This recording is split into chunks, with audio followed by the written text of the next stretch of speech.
Call this meeting to order. Pledge of Allegiance, Councilmember Thompson.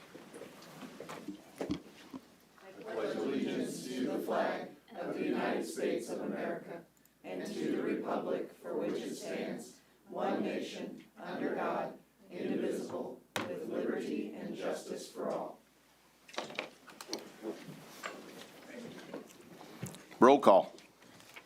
Mayor Larkey, Councilmember White, Here. Councilmember Thompson. Here. Councilmember Davidson, Here. Councilmember Pryan, Here. Councilmember Lawson. Here. Councilmember Richardson, Here. Councilmember McCallum, Here. Councilmember Johnson. Here. We have a quorum. No personal appearances today, so we'll go on to unfinished business. Number 1.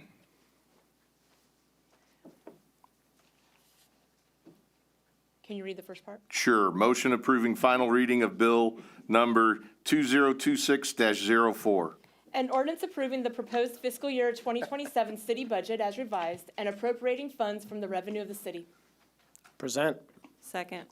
We have a motion and a second. Anyone need to discuss it? All right, roll call. Councilmember Lawson, Aye. Johnson, Aye. White, Aye. Richardson, Aye. Davidson, Yes. Mayor Pro Tem Pryan, Aye. McCallum, Aye. Thompson. Yes. Motion passes. Item 2, motion approving final reading of Bill number 2026-05.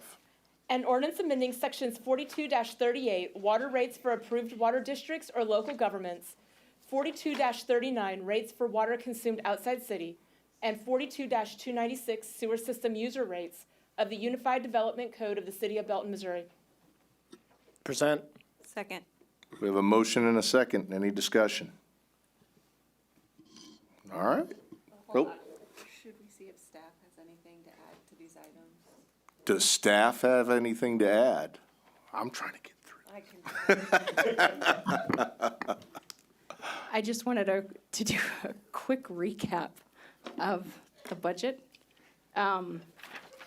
Just total proposed revenues, less the fiduciary funds is 96.7 million, with expenses at 123, with an ending cash balance of 51,663,129. And we've already voted on this, so I'm not going to ask for any questions. Thank you. See, I can get us through this faster. I apologize. All right. Now, we've already got a motion and a second for number 2, and so anyone want to talk about water rates? I would just quickly have you confirm the headlines here that outside of city limits users and commercial users will see an increase, but residents within the city limits will not see an increase this year, even though Kansas City, Missouri passed on a 3.5% increase to us. And commercial will not receive an increase inside city limits. Only outside city limits will receive an increase. Gotcha. Okay, so that's just the highlights of that. Correct. Thank you. I have one other question. Casey, how many years have we received a water increase from Kansas City that we have not gone up on our rates about, or is that a Joe question? So my first budget year was '24, and the only rate group that received an increase was commercial, and then '25, '26, and now '27, no one, except for But out. we've received regular Correct. increase for Kansas City, is that Yes. correct? Okay, thank you.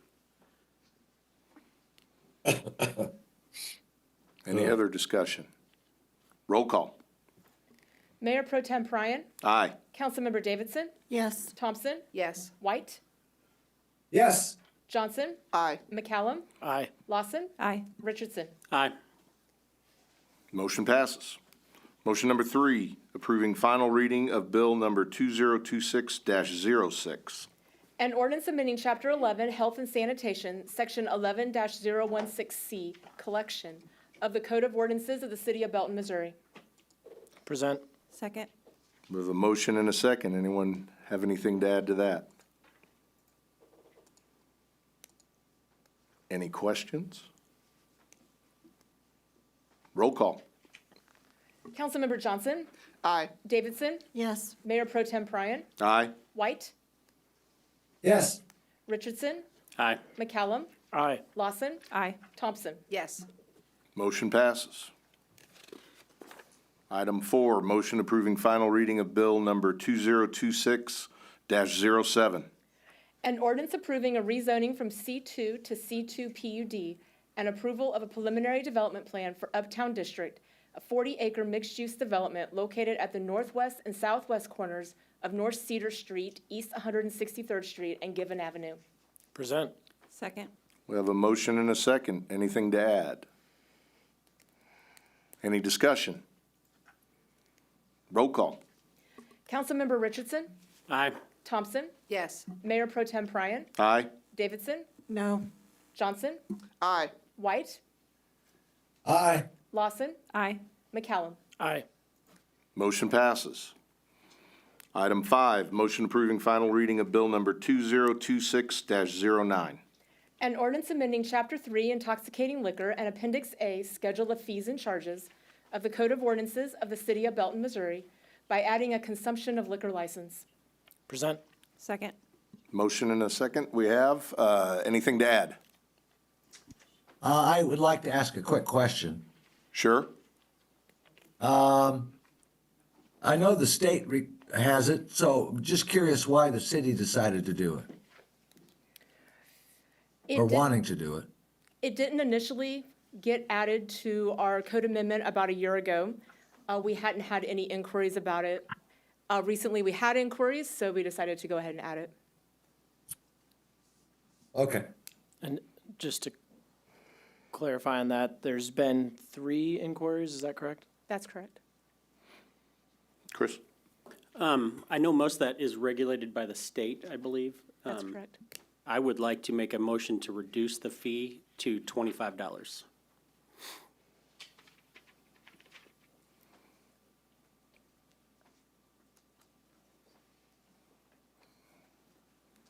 No one wants to second that?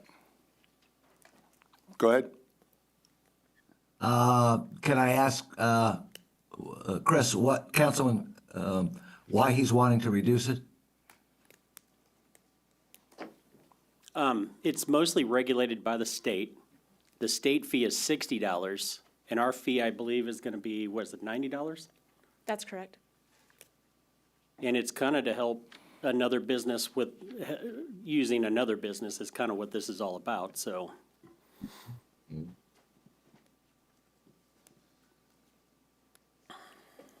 All right, we have a motion to amend. Did anyone want to second that? I'll second it. All right, So the motion would be to amend the consumption of liquor license fee in Appendix A to $25? Is that correct, Councilmember Richardson? Yes, that's it. And we do have a second, so, let me- Yes. okay, thank you. and then we do a voice vote to, go ahead. Ready for discussion on that? Yes. Yes. Okay. All right, the reason that the city has asked for the $90 fee, which, most cities that adopt this do adopt that $90 fee, is to not set a too low barrier for these. There are unintended consequences sometimes. Once you set a very low barrier, then that, allows everybody to do it. Now, if we wanted to do something, I think that the city's looking at doing some amendments that would allow, like downtown, to have some special rate structures and things to kind of spur growth and be supportive of small business downtown. I think that would be in order to consider this as one of those that we might want to amend to a smaller, a lower rate for just a specific area, like a downtown that we're trying to revitalize. But I don't know that we want to necessarily lower that barrier for the entire city, if that makes any sense. Obviously, that's, it's up to you guys, but I think that the city staff would be in favor of down the line as we go through looking at all of our fees and our structures for the downtown, maybe considering that we also look at this one in the same way, if that makes any sense. It does. And since we haven't voted yet, I'm going to go to the city attorney. Can he amend his amendment? If he chooses, I'm not making him. He would just withdraw his Okay. motion if he would choose to do that. I would also point out that it's a mathematical equation. Every liquor license is mathematically equated this way. Can she explain that a little bit? The state statute allows municipalities to charge liquor license fees at 1.5 times the state rate, so it's just math. Okay. And that's generally what most cities do, is they adopt Yes. that fee structure for the liquor licenses of all sorts. And so, this would keep it consistent with all the other types of liquor licenses in terms of how the fee structure is set up. Again, and so that's just give you some background. What is It the is- cost of a liquor license? It depends on the type of license it is. The consumption of liquor license is the second least expensive liquor license that's, an annual license that's offered. They can range anywhere, a temporary license is very inexpensive because it's temporary, and annual, it depends on if you're doing package or by the drink. So can I withdraw my motion, make Yes. another motion Yes. to amend the $25 for the downtown district? Is that correct? I believe you'd have to define what the downtown district is as The- long as you, Downtown Main Street district? Better? I mean, that does, It might be better to kind of, as the city manager said, if we're looking at this in kind of a holistic approach for all downtown, it might be better to maybe think of that as a separate, a separate ordinance fee structure that we would adopt later. Okay. That would be my recommendation as well, to keep it a little cleaner. If you do withdraw the motion for 25, does Councilmember White also withdraw his second? Well, it'd be, yes, I would, if he withdraws his, I will withdraw my second. But I have a Okay. question. Okay. Who's Mayor Pro first Tem, for a can I ask a question? question? We'll let him go. Go ahead. Okay, so I see a big difference between downtown and the rest of Belton in a sense of, downtown, when our festivals, parades and stuff, people do move around, and then some of the small businesses have agreements. So, but I don't know if that advantage is available for businesses on, 58 or wherever they might be, to allow that type of, so I could see why we would specialize or create a special thing for downtown for that type of, those types of relationships. Yes. Go ahead. So my concern is more along the lines, likely of a legal issue, and consistency of our fees. So, why would we not be consistent, and/or is that a problem if we're inconsistent, or can we just hack apart the fees as is? I think it'd be preferable that we stay consistent, and yes, it could be a problem if we're not consistent. However, there is some precedence for creating special entertainment districts or for us, a downtown district. It has, one of our main goals that we've heard from the public consistently is we want to try to maintain the downtown, the small town feel that we have, and the biggest precursor to that is making sure that we have a vitalized downtown. So if that makes any sense, yes, you will find different, areas that are essentially set aside as certain types of districts that sometimes will have different or varying code, if that makes any sense. Sure, and just to kind of potentially support Mr. Richardson here and his withdrawal with follow-up on it, if he so chooses. How would that potentially work? I mean, we would essentially need to bring that to council sooner versus later because if we pass this, then it will be in place. Then if someone wants to start doing that, say today or tomorrow, then they would be charged the $150, even though we have a plan in place where it would be, $90 from us, 60, total $150. $150, as opposed to if we have a plan in place to do a much less, less stringent fee for a specific area, we would need to bring that before the council very quickly, right? Yeah, I mean, obviously, once this goes into place, yes, whatever is approved at that rate for everybody, that's what's, the rate is for everybody. And so, yes, we would, if we want to set up the downtown district as its own entertainment district and, or revitalization district, however we want to frame that and phrase that, then yeah, that, until that comes, then the fees are the same across the board for the entire city, yes. Is that something staff thinks they can do by 2 Well, weeks from today? Well, if we're going to do that, we'd like to do it with a holistic approach of looking at all the fee structures, and which is something we're already doing on the back end anyway. So we want to make sure that we vet it completely, that it passes legal muster, that we're setting it aside correctly legally. And so all that stuff has to be vetted first. And so, I mean, 2 weeks is a little bit quick. Plus, generally, our processes are, we like to do a work session first to introduce things to the public, especially something that's different and out of the box.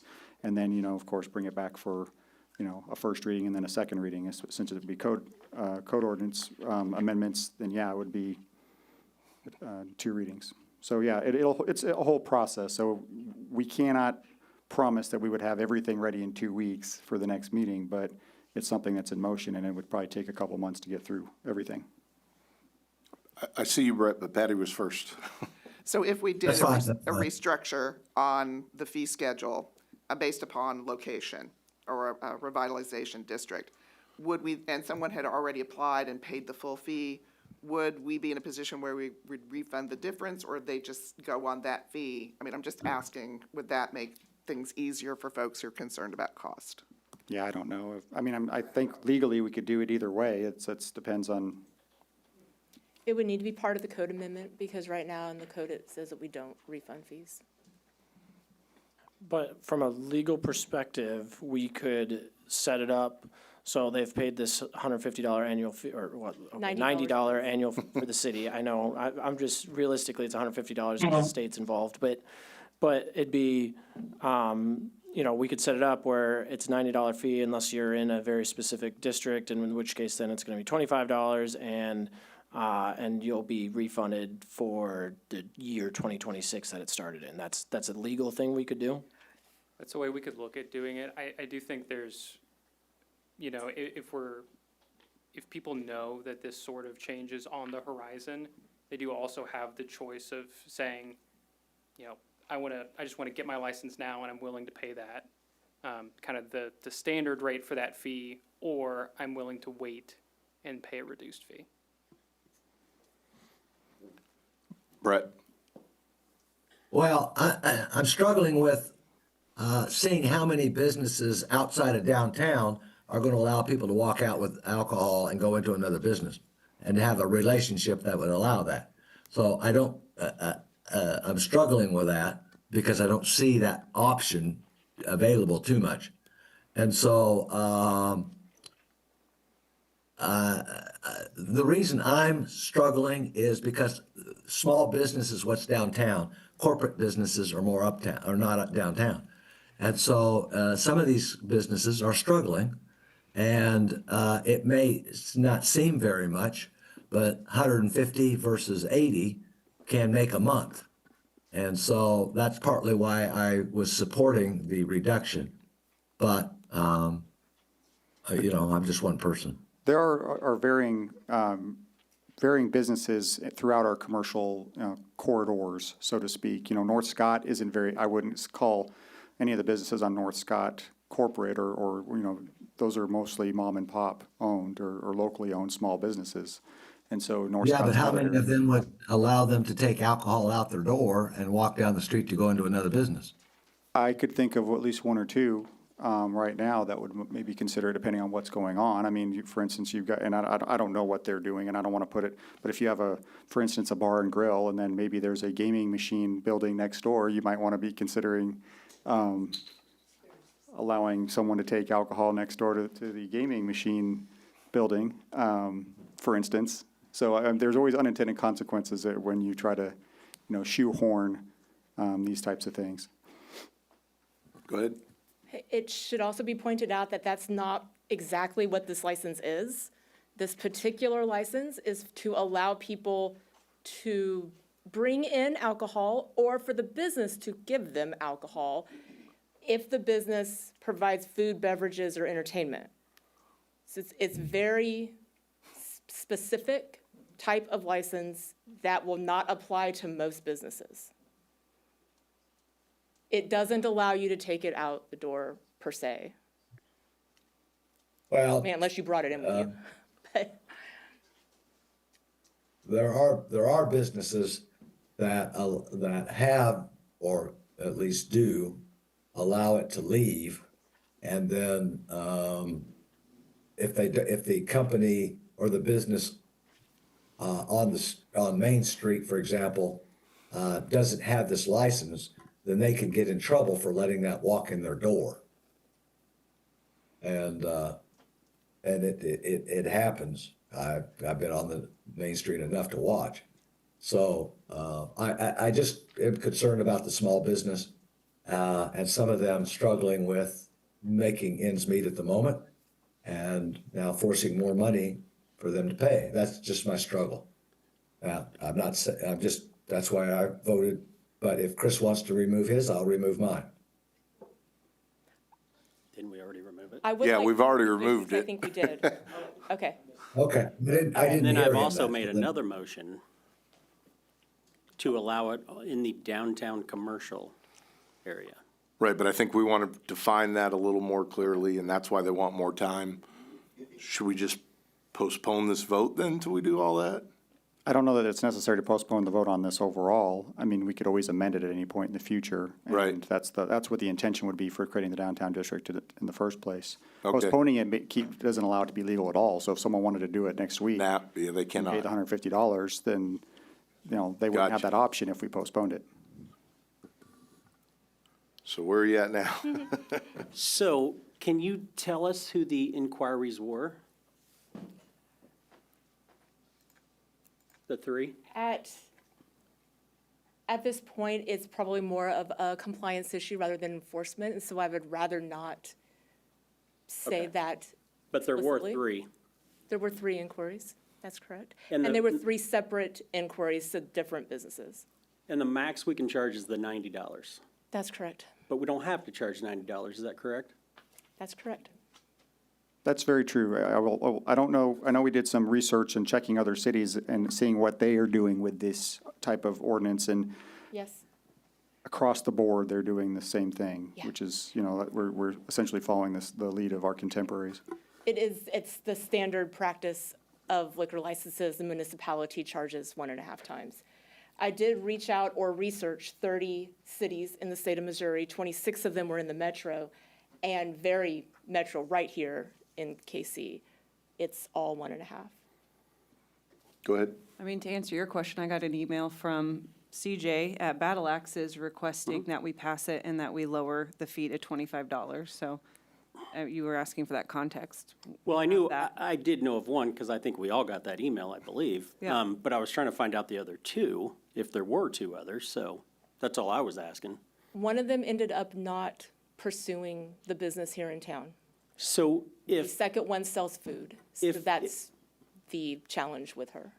so. Second, if you don't I'm have- sorry, Chris, what'd you say the second one did The what? second business sells food, and the third inquiry ended up not coming to town. Okay, okay. So without you, I'm this sorry. license, you cannot take, if you don't sell food, you cannot take alcohol into a business unless you have this license, is that correct? If you sell food, beverages, or entertainment, then you cannot allow people to bring alcohol into your business without this license and the state accompanying license. And So I believe they were doing a wine walk or something up here on Main Street coming up. So will each business have to have one of those? no, that's a different type of license. Whole different This deal. one. They can do it it's for free, It's though. different. Okay. It's not free, but it's a different license. It's a temporary license for a nonprofit. This particular one is an annual license for a business. Okay. My thing is I've really kind of been pushing to kind of work with and help small businesses. And I feel like this is just a bad look. That's me. I think staff is open and agreeable to that. I think we just wanted to make sure we do it in a holistic approach and not shoehorn one thing here and there and then try to fix it in the backside. So this annual license allows businesses that sell food, beverages, or entertainment to allow people to bring in their own alcohol into the business, or allows the business to give the people who are in their business alcohol for free.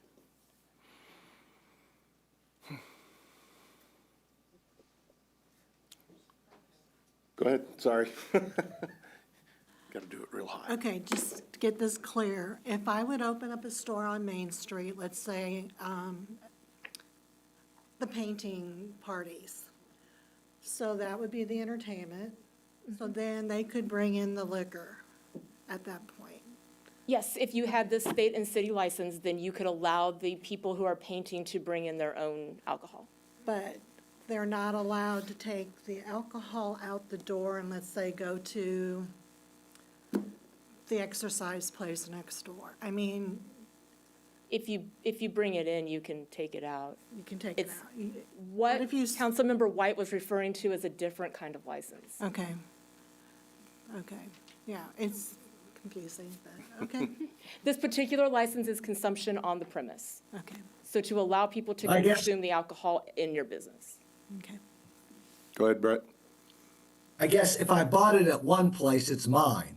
And if I walk out the door with it and enter the other place, I'm bringing it in with me. And Yes, so, then that's what I'm referencing. So if I buy it at one, and the next door neighbor has the, entertainment, whatever, or food, and I want to take mine with me, I could then bring it into their facility. yes, that's this license. That's correct. Yeah. Assuming it's not open till you get to the end of the new facility. Right. Does that say that it has to be open? I mean, it has to be closed? Unopened. Does it say unopened? I didn't hear those words. I believe that's state law, yes. Yeah.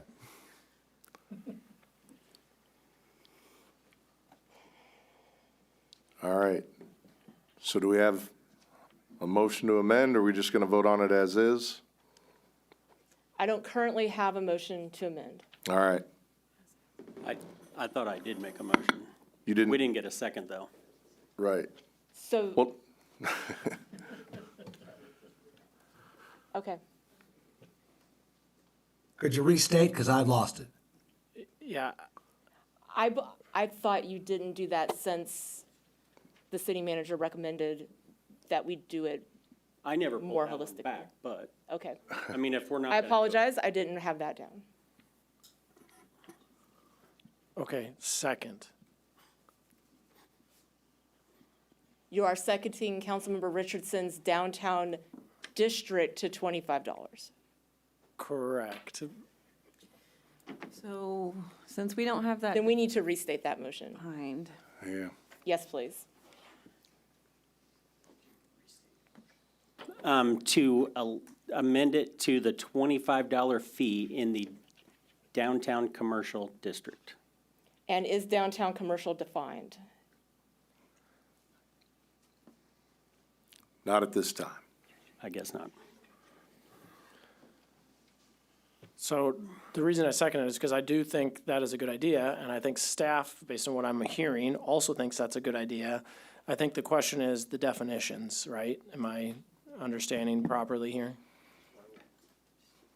Yes, making sure we properly define things and do it, that's why we wanted to take it as a holistic approach. It gives us a chance to research and vet, make sure that the language is correct, the definitions are correct, and that we're not making ourselves liable by just saying, we're gonna add this and give you guys an exception. Does that make sense? Yes, makes complete sense. So if we were to pass this, that's why I second, because I wanted to have that discussion. So if we were to pass this without those definitions tonight, in theory, someone could, I guess, talk about what would happen. I think the motion as it sits now would also only allow the issuance of the license in the downtown commercial district for a price of $25. So that's the sort of thing why if we want to take this downtown district, approach, it should really be a separate, written out, well-defined ordinance. And the other kind of consideration here is that if we're going to set a discount from the base rate, we need to set the base rate. There hasn't actually been an approval of the license and the base fee for that license yet.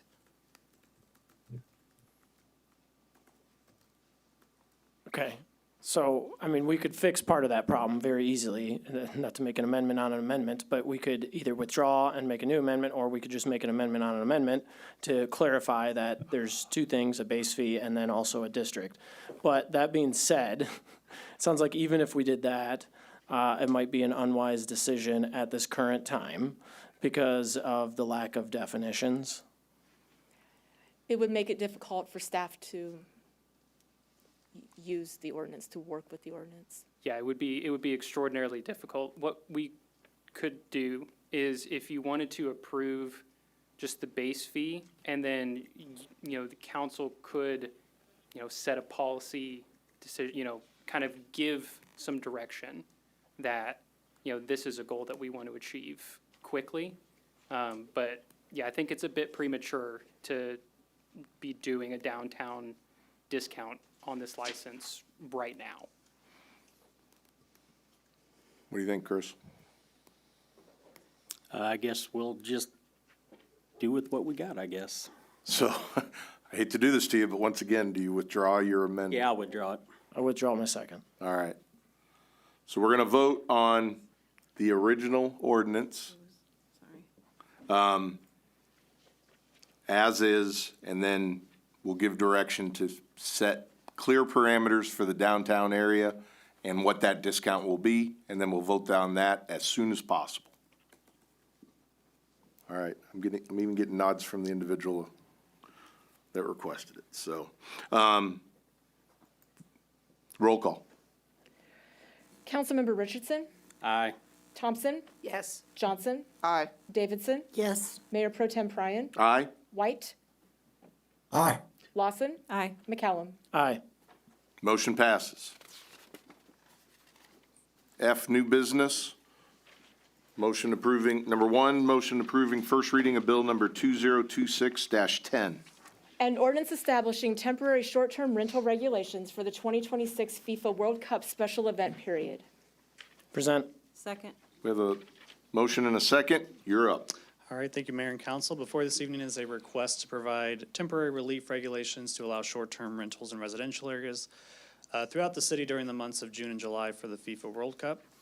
The relief regulations accommodate temporary exceptions to the regulations that were adopted in November, which limited permanent short-term rentals to the Old Town Belton area and properties over 3 acres in size, subject to special use permit approval. The items modified or excluded are listed in the ordinance and include eliminating both the location and the special use permit requirement for temporary short-term rentals that will only be in operation between June 1st, 2026 and July 31st, 2026. All of the requirements, including the registration and inspections, must be followed and will be approved administratively by staff. Applications for temporary short-term rentals may be submitted prior to June 1st, however, will not only be issued starting June 1st and will be set to expire on July 31st. Staff recommends approval of the temporary relief due to the need for accommodations and multiple inquiries from property owners who are interested in participating. Additionally, staff anticipates increased tourism activity during the summer benefiting local businesses. I'm happy to answer any questions. Go ahead, Alice. Have we received any inquiries from anyone interested in having a short-term rental? Yes, so since these regulations were adopted back in November, we've probably received about a handful of different inquiries on these. They were all outside of the Old Town area or on properties less than 3 acres. Prior to the adoption of the regulations in November, we've probably, over the past year, have had about a dozen different inquiries, and again, none of them are within the areas that are allowed currently. Okay, I'm gonna try to restate how I remember the debate around this going and check the logic on it. So we said that if folks during the World Cup said, we're just gonna allow our house to be rented out, we wanna pursue that, and we didn't allow these exceptions, we didn't have a good enforcement arm, right? Because the amount of time the stay could last versus our ability to enforce it kind of made it toothless. Is that? That's a big reason for the request is By the time that we receive a complaint on a short-term rental, then we have to figure out and provide the evidence that it is a short-term rental, which would be a listing or some other reasonable response to that. We would then provide notice to the property owner and the tenant. And that process alone is likely to go past the 2-month period here. Gotcha, okay. So in flipping it and saying, hey, we will allow this, we want the fee, does the enforcement mechanism change? Does that make sense? I mean, we would still, I think by giving the property owners a route, a legal route to do it, they're more likely to do it rather than try to fly under the radar. So our hope is by having these regulations in place that people will follow that process. And then, of course, after July 31st, we will continue enforcing just as we have in the past. And with the legality, just to add to that, it also, means they're following the rules and regulations on that and which includes taxes, right? So I think that's another piece to what you're getting at in terms of enforcement. Yeah, without changing the enforcement mechanism, we're just gonna rely on folks to pursue doing this the legal way on their own without maybe a ton of communication about the expectation. I was wondering more if the enforcement mechanism can say, hey, if you've got a property listed on a short-term rental site, or we get a complaint that you're using it for a short-term rental, in this time frame, you are gonna be on the hook for having that license, you know what I mean? But I don't know if that would be enforceable, saying, hey, even just having it listed leads us to believe you've used it in this way. In the past, when we have found a listing on Airbnb or VRBO, we do try to determine the exact location of that, and once we do send notice. And we've had everyone who has received those notices, they do comply. So we haven't really had compliance issues once we've identified the locations of those. Gotcha, And I okay, thank assume you. the compliance, the difference between this 2-month period and outside of that 2-month period, the compliance would then mean, hey, you're out of compliance, pay the fees or whatever it is, as opposed to, hey, you're out of compliance, shut it down, right? I assume that's what the enforcement difference would be. Yeah, I think that the big difference, I think you're kind of hitting on it, and I'm going to try to restate this, is that if we are allowing it and they are not complying with either the registration or paying of the taxes that are required as part of that, and they go through with it, then there's the same mechanism to go after them essentially, but then we have some remuneration, right? We can say, okay, you owe us this fee, you owe us these taxes. If we don't allow it at all, and they do it, then it's the same process, and we'll just say, yeah, you gotta shut it down. Well, then they just shut it down, and they don't have it anymore, and they're just saying, well, we're not gonna do it, but they got the 2 months worth of the World Cup, and so they made the money on it, and then it's just a matter of, it's rather than us recuperating the fees, we're just shutting them down. Does that make sense? There's that difference? That gets to the question I had. Yeah, okay. Yeah, that's what he did a lot better job articulating what I was trying to, I had the same, thank you, I appreciate you asking the questions, because I had the same one, so. Any other questions?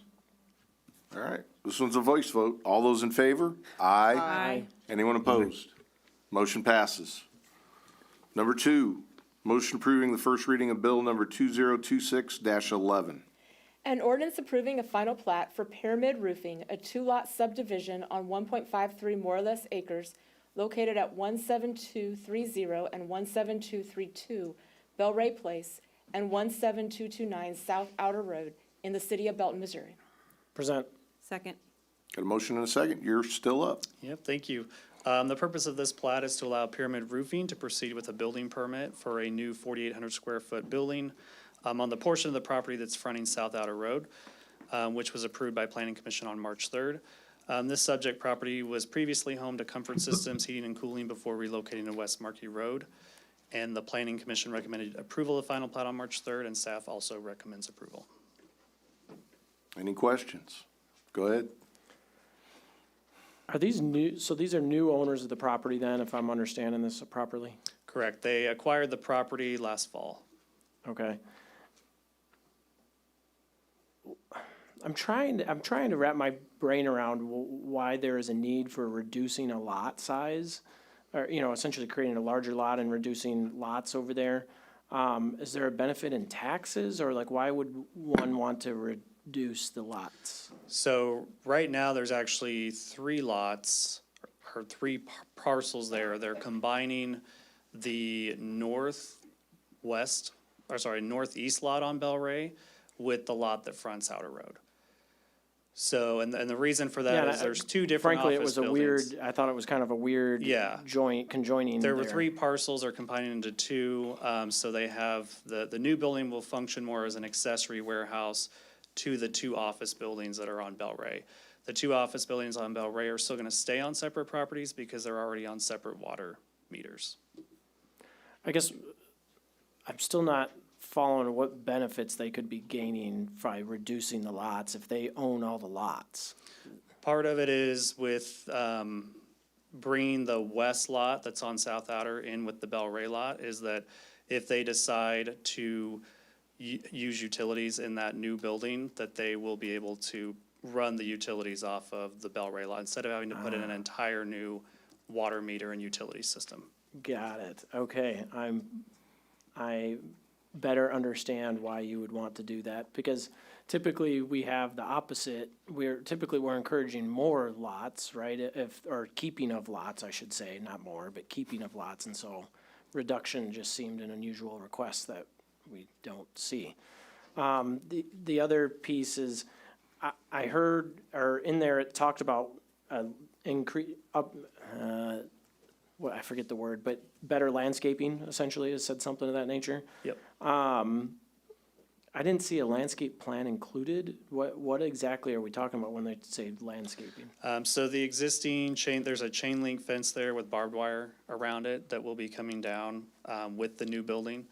And then once they put up the new building, there will be a 6-foot wood privacy fence built around the perimeter, to kind of screen their outdoor equipment and the building.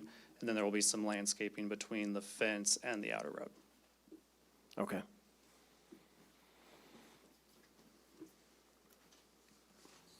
Go ahead. I was thinking we required the building to have masonry work, at least 50%, but you're gonna allow it because of the fence? I mean, Yes, and that was all approved by the planning commission through the final development plan process. The building functions more as an accessory building, and having them put in any masonry on it is gonna be completely hidden by the fence. And so that was the reason for not making that a requirement, or giving that exception for that situation. Okay. Any other questions? All right, all those in favor? Aye. Anyone opposed? Motion passes. Number 3, motion approving resolution number 2026-033. A resolution approving a contract with CJ Johnson Consulting, Inc. for a market feasibility and economic impact study for a minor league baseball stadium and ancillary development. Present. Motion and a second. You're up. Mr. Mayor Pro Tem and Council, tonight we are considering the official action on the tail end of the work session we had at the last meeting. Once again, this is for a feasibility study for a economic development of potential baseball stadium, which would actually be more than a baseball stadium. It would also be kind of a community event center, something that could be programmed for 200, 250 dates a year, which is the model that we've seen that is pretty successful. And then whatever potential development could happen around it as part of the same thing, whether that be hotel, more commercial, mixed use, multifamily, whatever, would take place around this. The study is designed to kind of give us an idea of, can Belton support this?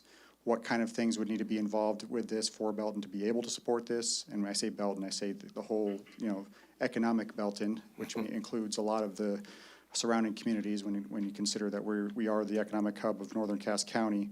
And so the potential long-term gain if this were to, be as successful as some of the others are in the Frontier League, is in the hundreds of millions of dollars in economic activity, which is the tens of millions of dollars in potential tax benefits over the next, 20, 30 years between sales and property tax. And so the staff is recommending that you guys approve this because we feel like the $69,500 price tag is relatively small compared to the potential gain. So I'd be glad to stand for any questions. Brett, go ahead, Brett. No, you're on mute. This may be simple question or a simplistic question. When we talk about sales tax, we're talking about all sales tax, correct? Parks and all the other. Yes, if something generates some sales tax revenue, then yeah, it, goes into each of the buckets that are set up. There's a percentage that goes to the state and some goes to city general, some goes to parks, some goes to, public safety. There's all the normal buckets that are set up for that. So we would kind of have an idea with this about roughly what kind of sales tax could be generated from a facility like this for all the different types of sales tax. Well, yeah, I mean, and this is a pretty holistic study. If you looked at the at what they gave us in terms of the document, and it was included in the packet, it's more, they're looking at feasibility, but they're also looking at how would you potentially fund it, those types of things. So this is a pretty all-inclusive study. The hope is that we get this back and we can look at it as a city and as a council and say, okay, is this something that we really want to pursue for this region? Or is it something that we can't support? Or this is something that's too risky for us to try to support? I mean, there's a lot of these questions we're hoping to get answered by this study. So if this is a small if, but if eventually the comes back with, then all the departments or everybody would gain. Parks and us and all the sales tax people would gain. Yeah, the long-term benefit could be quite large, whether it's sales tax, Thank also you. property taxes. Those who are supported by property taxes could also stand to gain from this, which isn't limited to the city. I mean, you're talking the county, you're talking the other taxing entities that take property tax, including parks. You're talking the school district. So, and I don't want to make any promises because that's what the study's designed to do is to say, okay, whether we can or can't support it. Thank you. Go ahead. In your opening remarks, you mentioned that the tax impact could be tens of millions over 20 or 30 years for the city, right? Potentially, yes. I mean, this is depending on what the nature of the development is, yeah. Okay. What do you expect the city would have to pay to build this? Tens of millions of dollars? It may be, it depends. Again, one of the things that the study's designed to help us figure out is, is it gonna be a publicly financed stadium? Is it something that we would have to the public builds it and then we create a long-term lease with another entity to pay for that, for essentially that debt? Or is it a private, or is it a public-private joint partnership? Maybe the public pays for part of it and there's a private component to it. There's lots of ways you can structure these types of things, and depending on how that looks, that creates a different layer of risk for the public. So we'll wait and see what it says. Well, let me divide that into two parts. One, if it were publicly funded, I agree that would be taking on a fair amount of risk. I also have had no residents express an interest to me in pursuing this kind of economic development activity. On the flip side, if there was investors or, developers that were interested, let's let them pay for a study. Let's let them get some skin in the game. I feel like the process by which this has moved along and now come into the public is not ideal. We've already got some money sunk into this, including council members traveling to vet this on their own. What I'm curious about is what internal economic development vetting have we done? What does our staff recommend before we throw more money to this consultant firm? If staff were very, very concerned that this was a waste of money, we wouldn't be bringing it to the council for a potential contract. because we were able to look into some of the finances of some of and not just the finances, but the mechanisms by which these other teams and stadiums operate throughout this league that we're discussing, we felt like there was a lot of similarities to Belton. Felt like there are some templates out there that show success. I mean, you got towns that are much smaller than Belton that are, making a profit on these things. And if we can provide quality of life and tax benefit, the profits, even just a bonus. I mean, where's that data, though? Where's that research that staff has already done internally? Why couldn't we have seen that during the work session before jumping to outsource this and spend a decent amount of money on it?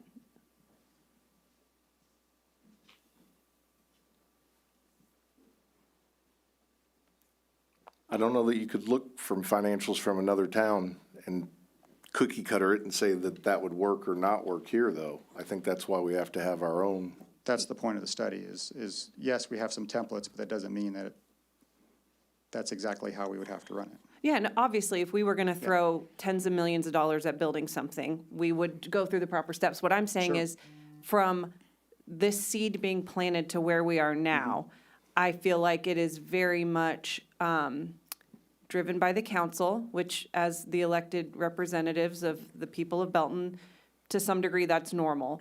What I have felt has been a little abnormal or missing is what internal vetting we've done.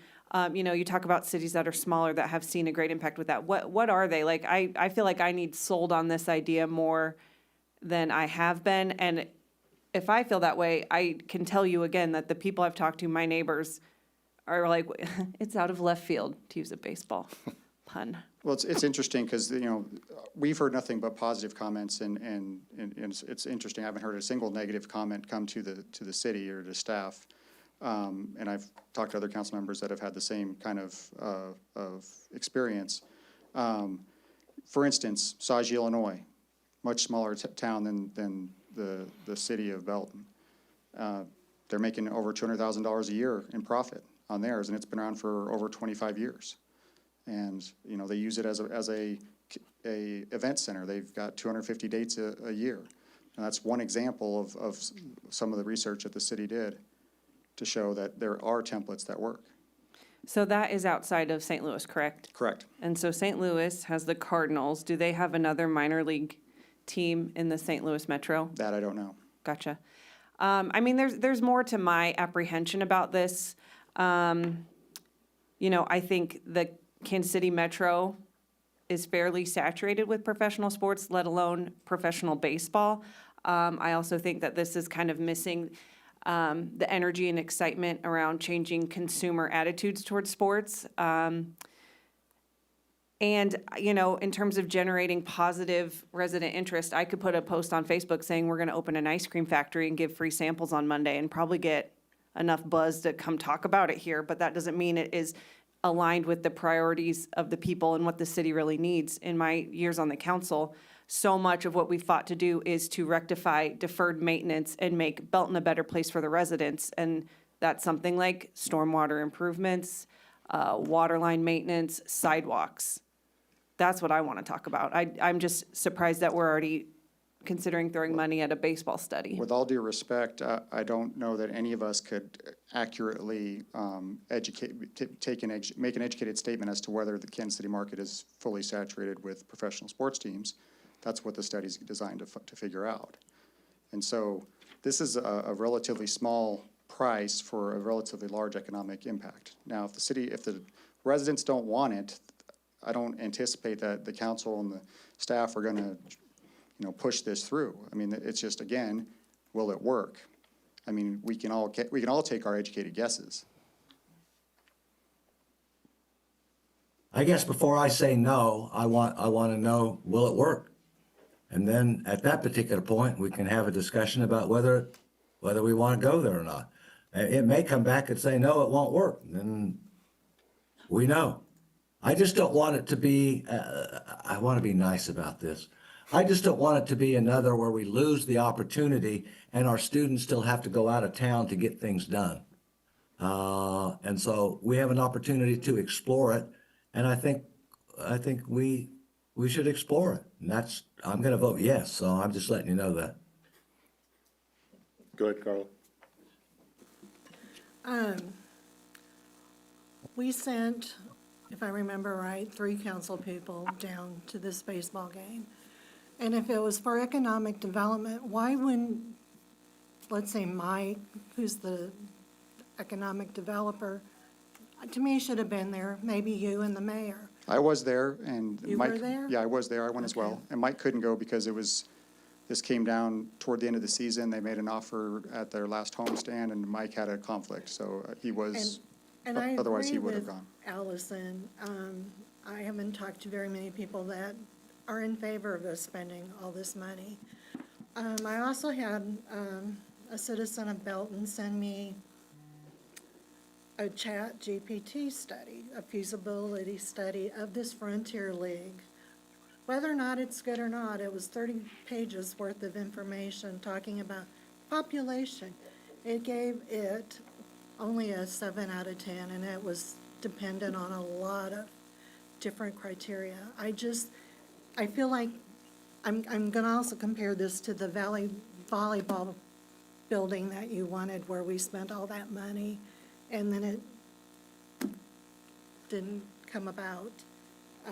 So I'm really not in favor of this. You mean the $20,000 we spent on the sports facility feasibility, and we came to a conclusion that And the it wasn't council feasible? decided not to spend the rest of it, Yeah. not the city. Go ahead, Chris. So O'Fallon, Missouri had a Frontier League team that played from 99 to 2019, and then they folded in 2019. I don't know if they're trying to get us to replace that team. I don't know. Also, I looked up the Kansas City Monarchs over there. They have, their attendance last year was not great. They averaged about 1,300 to 1,500 fans a game, which is well under what they needed to be. They're losing money. That stadium was privately built for $12 million back in 2003. They folded, the county had to buy the stadium back 5 years later at half the price. They had to remodel it at an expense that is not easily found. It was a lot of money. And it got bought, now a certain person is running that team, and they are losing money every year. So, looking at where the Monarchs are, how are we gonna be different to where this stadium or this team doesn't fold in 3 or 4 or 5 years? Because, I mean, you're gonna have good attendance for the first 2 to 4 years. After that, it's gonna fall off. Councilmember How are Richard, we gonna maintain that? That's what the point of the feasibility study is, sir. It's not, this isn't a go, no-go on us spending tens of millions of dollars. And what This is a the simple study. cost of the stadium? Again, that's part of the process. It depends on what the stadium entails. This process is gonna put the stadium cost down. Well, it's going to This show us what feasibility kind of study? things have to go with the stadium for this to be successful. So do we need to build a 3,000-seat stadium? Do we need to build a 4,000-seat stadium? Does it need to have luxury boxes? Does it need to have other things? So there's in- been no issue of what this stadium might cost. It depends. I mean, the scope can 30, go, it 40, can go 50 20 million and go million $50 million if you really want to go top end. Well, but- actually, I talked to a firm today that actually builds stadiums. They're based here in Kansas City. And they said, you're looking at least 50 to 60 $million. Well, build a and I've talked to stadium. folks who said that you can do a high-quality stadium for 30-ish. And so, I mean, but that's all guesswork. 30 million, that the That's- city would front the money on, right? We don't know that. That's the point, Councilmember Richardson. I is I'm would saying rather if know, it's- if we're gonna have private investors, I would rather know that up front before we just spend $80,000. Well, and That's me. again, $69,000 to be perfectly frank. Okay, 69, I'm sorry. But again, whether it's privately funded or publicly funded is part of this process. And we've already been, So a feasibility study is gonna find private investors? no, but we already have had interested private investors reach out to the city. Okay. So it's not like we're going into this blind. I just feel it's a lot of money to spend, knowing that we're most likely gonna be on the hook for the $30 million to build this stadium, which I believe it'll be more, but. I don't know how you can make that statement yet. We haven't done the study. Okay. Just another quick question. If the Frontier League is so sure we'll be a good city, a good match, why do we not ask them to pay for this study? And they could spend the $69,000 instead of the city. Because baseball's a very small component to this. It's a multi-event center, and the baseball is just a small component of it. Go ahead. We don't know what we don't know, right? And everything has an opportunity cost, everything. Whether or not we do this feasibility study, that's a I was gonna say $70,000, $69,000 opportunity cost. And could we use that money for something else like sidewalks? Something that I talk about all the time, sidewalks. Maybe, but sidewalk project, our estimates on putting sidewalks everywhere we wanted to is $165 million. $70,000 is not, even if we socked that away every year, is not gonna make a big difference in that problem. I don't, if we were talking about spending a lot more money on our $120 million plus budget than the 70,000 just to look at an opportunity, I could, I guess, understand a little more on the thought process there, but this is just an opportunity that's coming before us, and it's not, as was pointed out, we've had other feasibility studies that then resulted in us saying no. So I think we should at least look at an opportunity. Go ahead.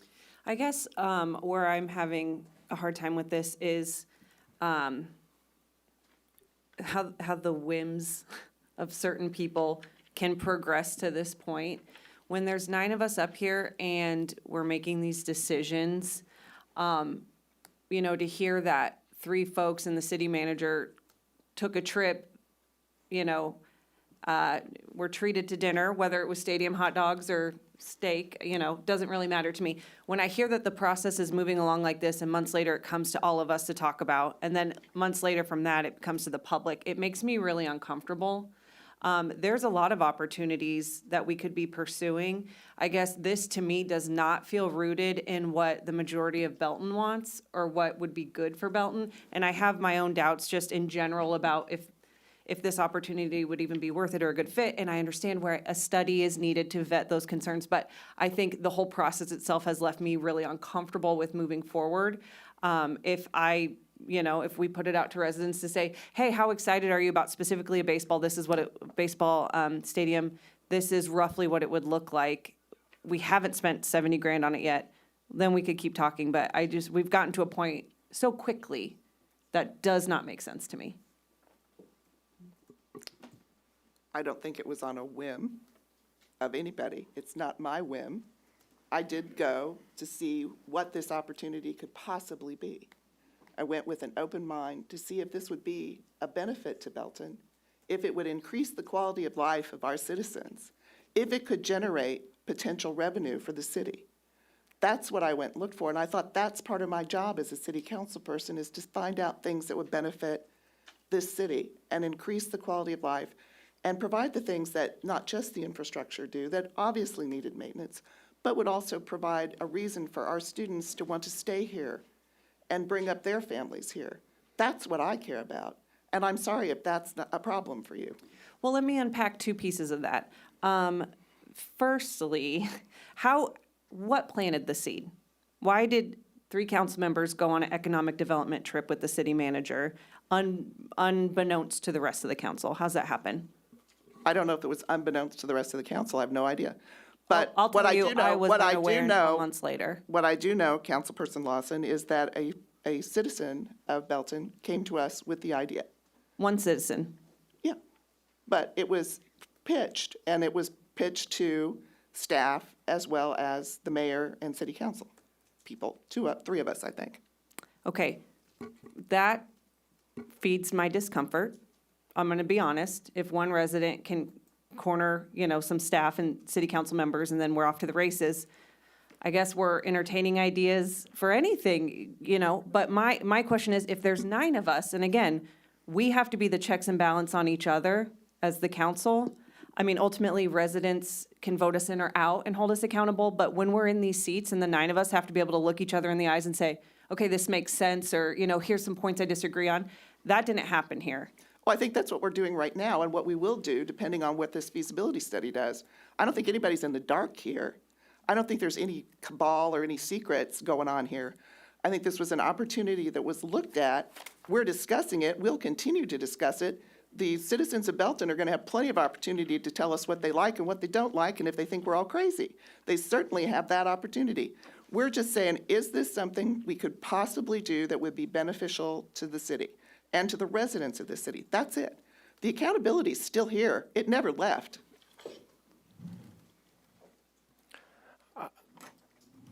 So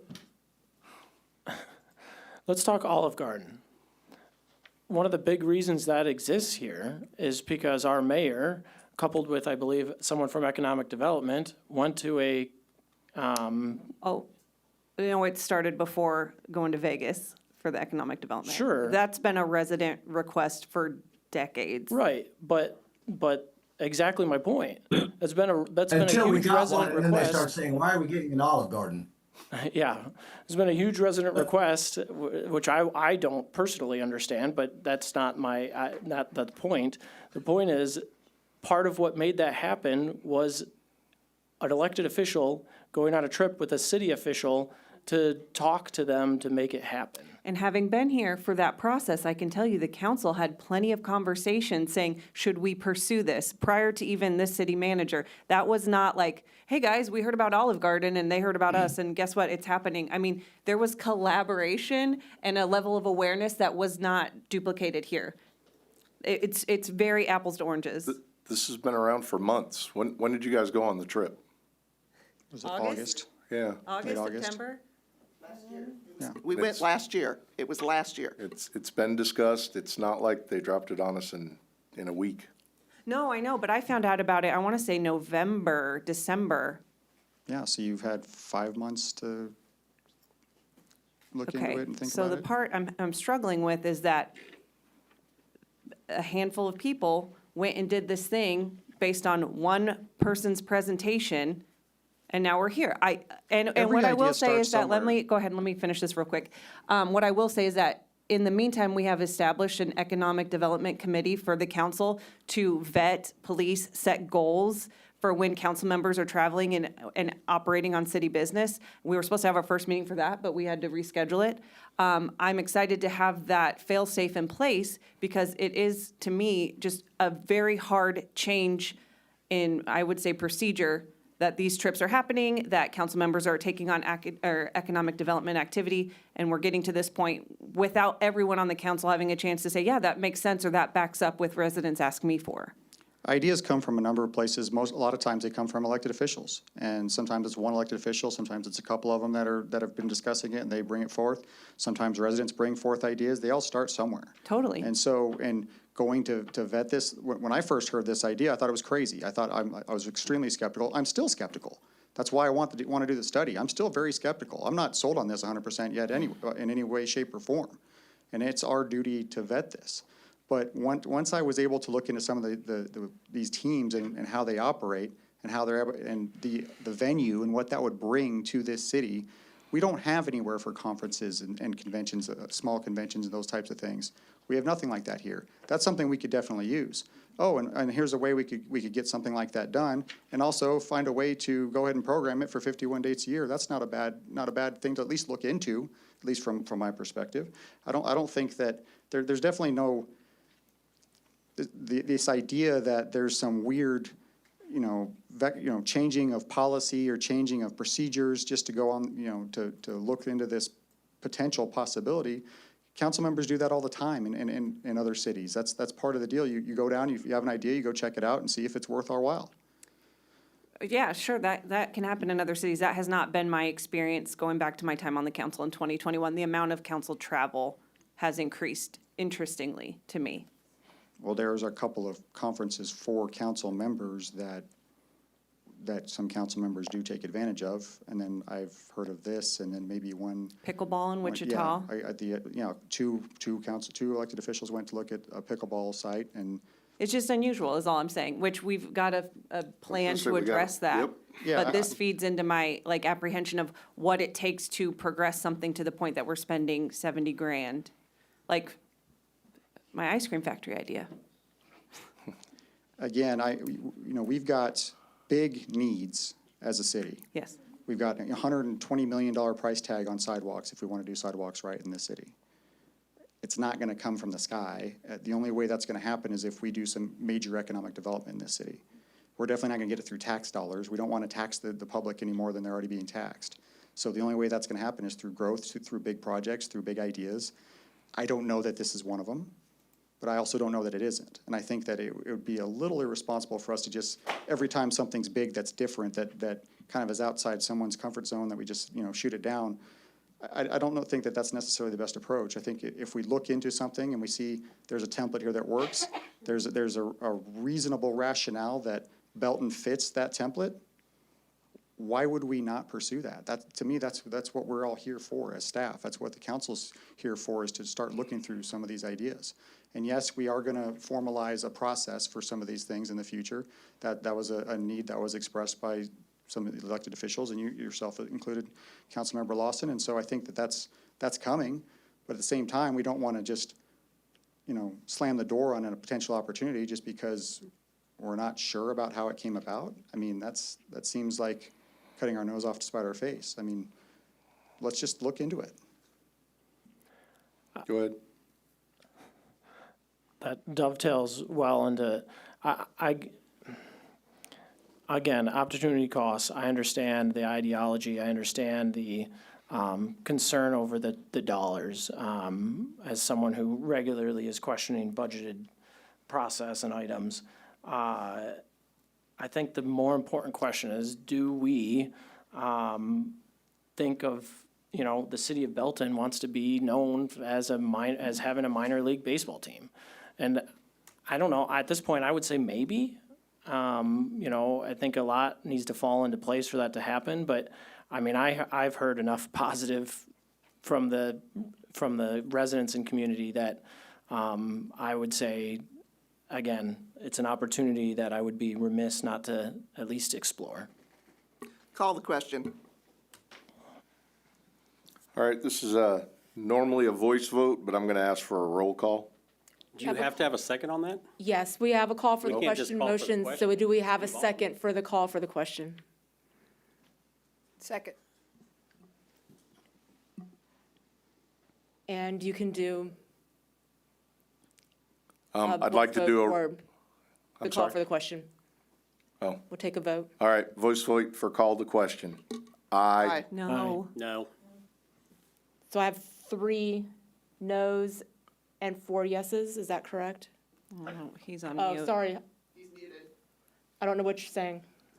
Brett, you're on mute.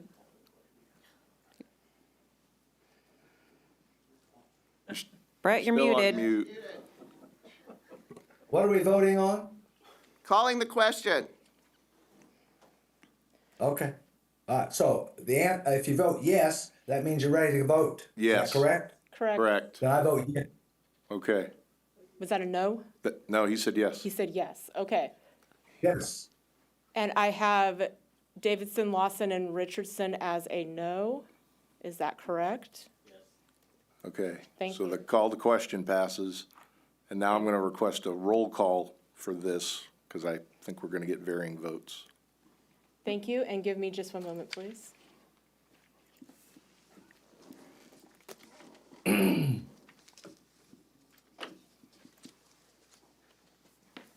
Okay. This is the vote on the resolution. Councilmember Johnson, Aye. Pryan, Aye. White, Aye. Richardson, No. McCallum, Aye. Lawson, No. Thompson, Yes. Davidson. No. That resolution passes.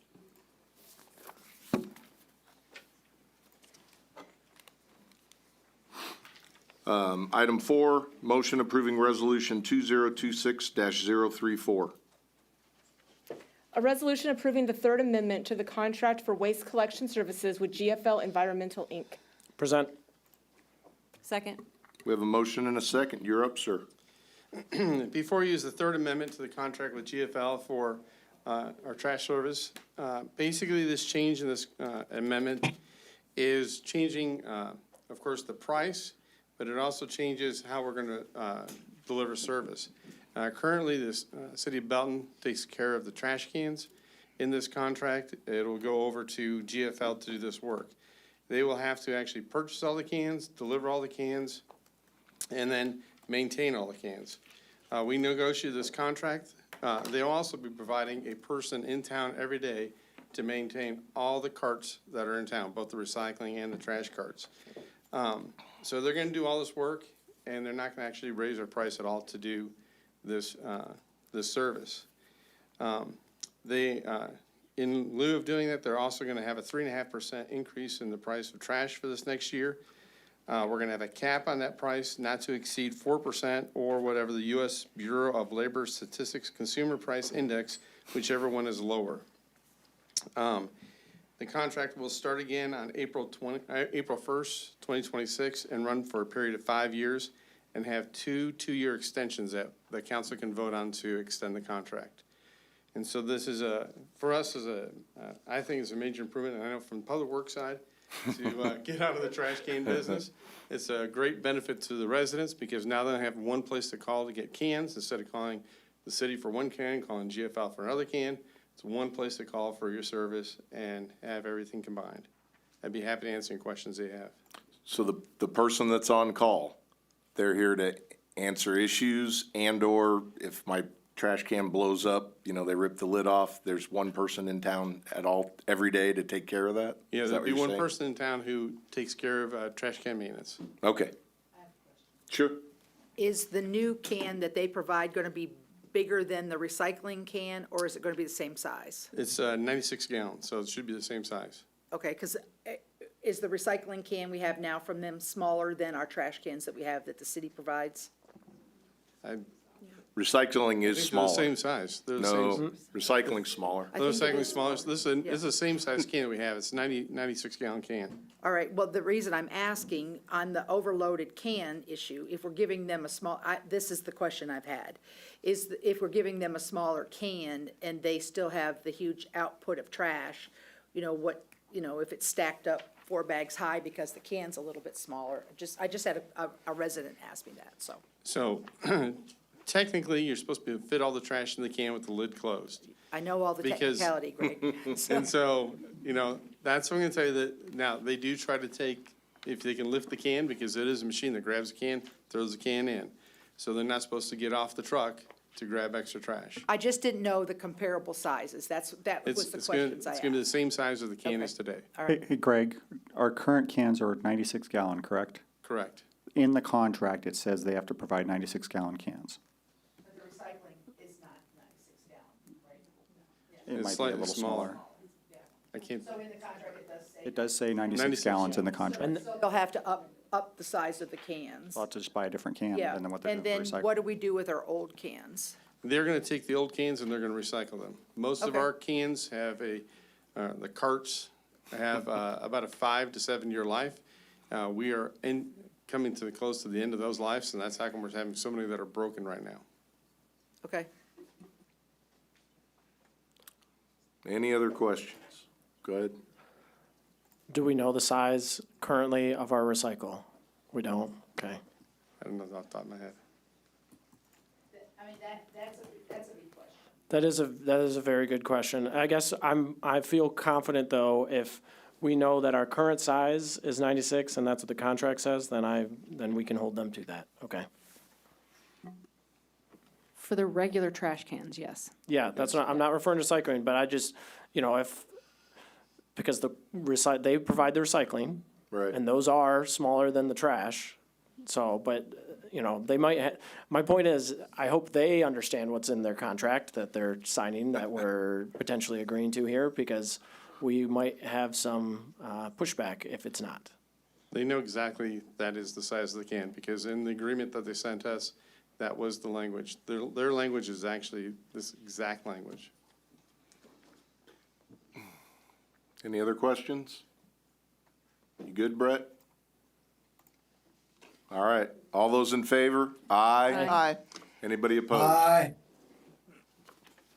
Number 5, motion approving resolution number 2026-035.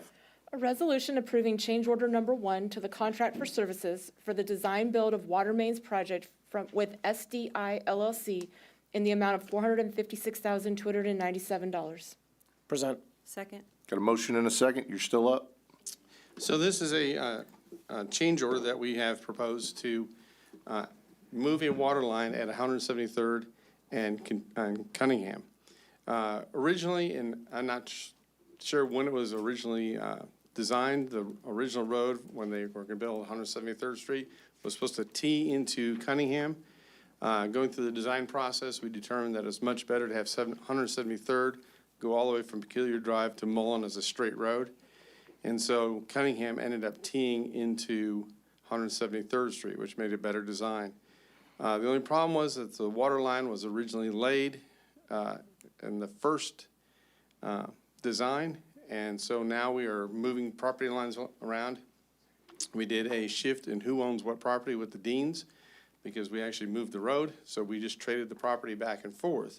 As part of that movement, our water line now lies in the Dean's property, and so we need to move the water line back onto our property.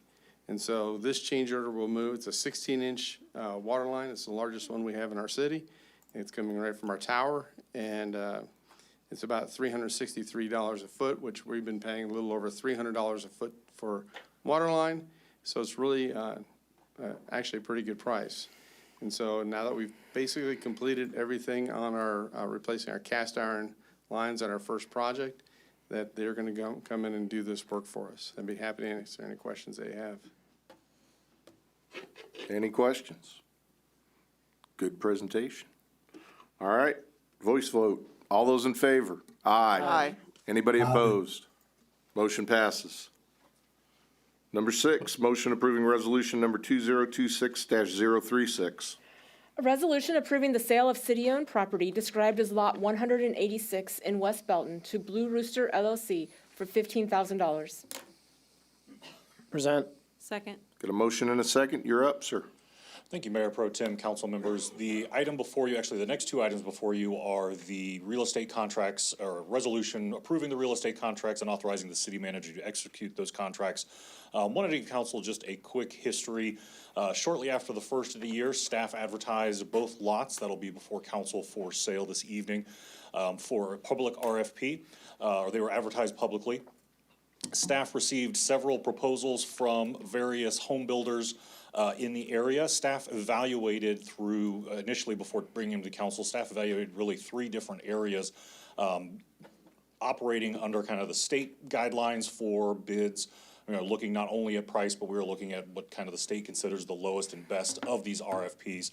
We're looking at price. We were also looking at what the land was going to be used for. But then also we asked as part of the RFP for the proposals to include construction and building plans as part of their responses. So staff was able to evaluate 3 different data points before making recommendations to council. For this first resolution, what was recommended to council was to award the RFP to the Blue Rooster LLC. This is for Lot 186 in West Belton, or 17257 South Benton. Happy to answer any questions about the RFP itself or this real estate contract. Go ahead. Thank you for that clarification. I think that's important for the public to understand how we got to the point where we are. The only thing I would add is my understanding, but I would like correction if I'm wrong, is that this contract, this for sale, will hold them accountable to what they presented to us. Is that correct? That is correct. So as I was flipping through, so we do include it as an exhibit in here, the RFP response. I don't believe the building plans came through in the council packet, but it is incorporated in the contract as an exhibit that they have to follow. Okay, perfect. Thank you. No other questions? All those in favor? Aye. Anybody opposed? Motion passes. Number 7, motion approving resolution 2026-037. A resolution approving the sale of city-owned property described as Lot 361 in West Belton to Chevalier Construction LLC for $20,000. Present. Second. We have a motion and a second, and you're still here. Excellent. Thank you, Mayor Pro Tem and council members. If I could just copy and paste my previous presentation. This is for a city-owned property, Lot 361 in West Belton, or 17510 Montgall to Chevalier Construction LLC. Happy to answer any questions. Same question as the previous one, which is this holds them accountable to the design presented. Correct. This, the Exhibit B also includes their RFP response with the building design and building plans. Like I said previously, I don't believe it came across in the council packet, but it is incorporated as an exhibit in the contract. Go ahead. And both things, that you feel, the city feels like these houses are appropriate being built That is in those correct, neighborhoods, right? yes. Yep. Any other questions? All right. All those in favor? Aye. Anyone Aye. opposed? Motion passes. Consent agenda. Will you please read that part? I gotta read that part too. One motion, non-debatable, to approve the recommendations noted. Any member of the council may ask for an item to be taken from the consent agenda for discussion and separate action. Present. Second. We have a motion and a second. Any questions or anybody want anything pulled? All right, voice vote. All those in favor? Aye. Anyone opposed? Motion passes.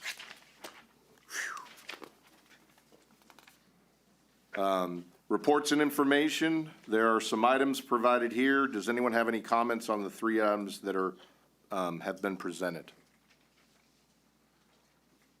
Now we're rolling. Communications from City Council. Just want to thank everybody who participated in the St. Patrick's Day Parade. It appeared that everybody had a good time. We had lots of entries in the parade, and I've never seen so many tow trucks all in one place at one time in my life. So it was great, and that's all I.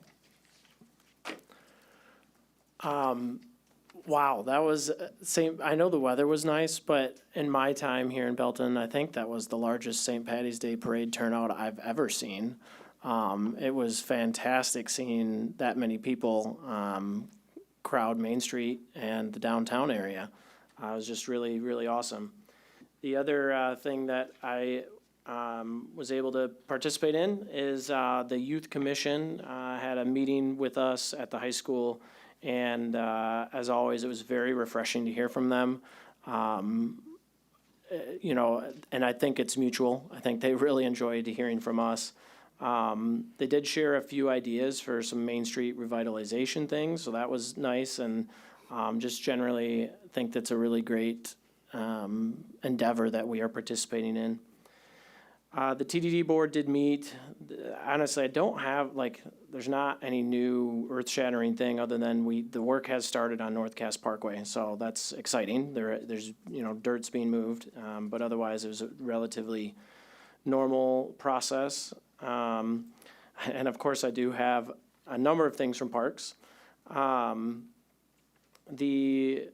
a reminder, youth baseball, softball, and t-ball registrations are currently open. They will close on April 12th, so get registered if you haven't. Summer camp registrations will open on April 1st. The outdoor water park season will the season passes will go on sale April 1st. And I have gotten word that they will be discounted between April 1st and April 15th. So if you're thinking about doing it, there might be some incentive to do it as soon as possible. And the opening date is currently planned for May 23rd for the outdoor water park. This weekend, we got a couple things coming up. The Oil Creek stream cleanup, which is just south of Wallace Park, that'll take place on March 28th in the morning. And also taking place in the morning, a little later in the morning, is the Easter egg hunt at Memorial Park, which again is, even if you don't have a big even if your kid is, you know, a senior in high school, it's worth going over there just to watch the chaos because it is something. And then we have, on April 11th, the Spring Craft Show at High Blue will be taking place. That's everything I got. I just want to say the St. Patrick's Day Parade went great. I want to thank Darren Jones for all the work he did on it and in the past that he's done on it, because it is a large job and a lot of work to do. So I appreciate that. I don't have anything. All right. I'm going to keep on the St. Patrick's Day. That was the secret sauce. Darren Jones was the Grand Marshal, and I personally feel that's why everyone showed up. So thank you for giving him a good send out. He has been running that for years, and it's always been a fun time. Weather definitely dictates how many people we have out there to collect the candy we carefully drop on the ground. We don't throw it. And so we're looking forward to new adventures with the new Main Street taking it over. But I think it'll continue to be a great success in the city. So thanks again, Darren, if you're watching. I know you are. Got nothing. All right. Well, I have to stay on the same St. Patty's Tear. It was very, very good. We had a huge turnout. We've already got the 2 food trucks that came that want to recommit for next year. We've got 3 other ones that would like to come.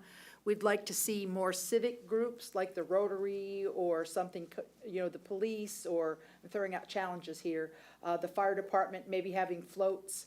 We had a large showing of wreckers, but it would be nice to have, emergency management could do a float, or, we're just parks and rec, we're just trying to throw out the gauntlet here that we don't want to be shown up by a wrecker company, even though it was impressive. It was impressive.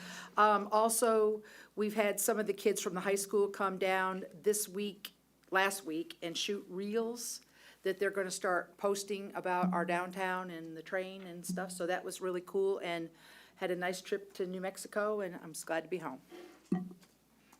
All right. And our mayor apologizes. He is stuck in an airport right now. Well, actually, hopefully he's on a flight by now. But he did have some fun in the airport, and he did want me to congratulate Travis Kelce on his new the new sign-on for the Chiefs. He'll be with us for at least 1 more year. Could be 2 or 3, though. But he wanted me to make sure you all knew. He was very proud of Travis Kelce. And then, Brett, did you have anything? Thank you. No, thank you. All right. Sorry, I didn't mean to cut you off. Go ahead, city manager. I don't have anything to report. All right. Did you still want me to call a recess? All right, items for review and discussion.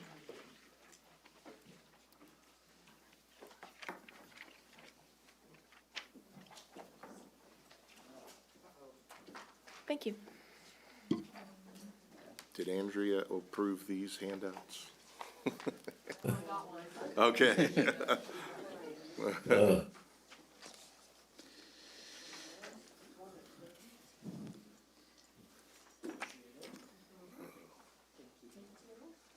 Okay, nothing about chickens. Good evening, Mayor Pro Tem and Council. What we have before you is some proposed amendments to City Code of Ordinance, Chapter 4 for animals. We'll take some notes tonight. If you have any questions or have anything that you think that we didn't cover, we could add it. We intend to bring this back for the first reading on Tuesday, April 14th. And so I have an expert standing right behind me, Animal Control Officer Brad Wecklander. And so he did the research for a lot of these. A lot of these issues came up in the course of his work. Came from questions about stuff that we didn't have in ordinance that the citizens were asking about. It provides better clarification for them, but also better clarification for how you want enforcement of animal control ordinances to be. Question? Go ahead. Go ahead. Okay. I hope to be a beekeeper. I have been a beekeeper in the past, hope to start that again this next year. So do you have specifics in mind that I need to keep in mind, or? Well, actually, I heard tonight that there was, someone mentioned buzz, and so that is the first issue, beekeeping. And so we have several different residents that have inquired about beekeeping. This particular beekeeping ordinance is Animal Control Officer Wicklander actually got a subject matter expert, the KCB lady. He also found ordinances in other cities and combined them for the one that's proposed. And if you go to page 5, after my memo, we've got some highlighted areas here. And that would be the new beekeeping ordinance. We're suggesting it. It's on page 5. It's highlighted right here. And we have it slated as, would be a new section 4-34. I don't know if that will end up being that. It's under review with legal, but like I said, by the time we come back on April 14th, this could have been changed because of your input. And so one of the things that I'll just go through the highlights, and then if you have particular questions about it, then I'll turn it over to my partner. And so this ordinance introduces clear standards for residential beekeeping, including hive limits, placement requirements, and a permit system. It ensures that there will be responsible beekeeping while mitigating risk related to public safety, nuisance complaints, and neighborhood conflicts. And so we have hive limits based on lot sizes, and their standards in regards to hive construction.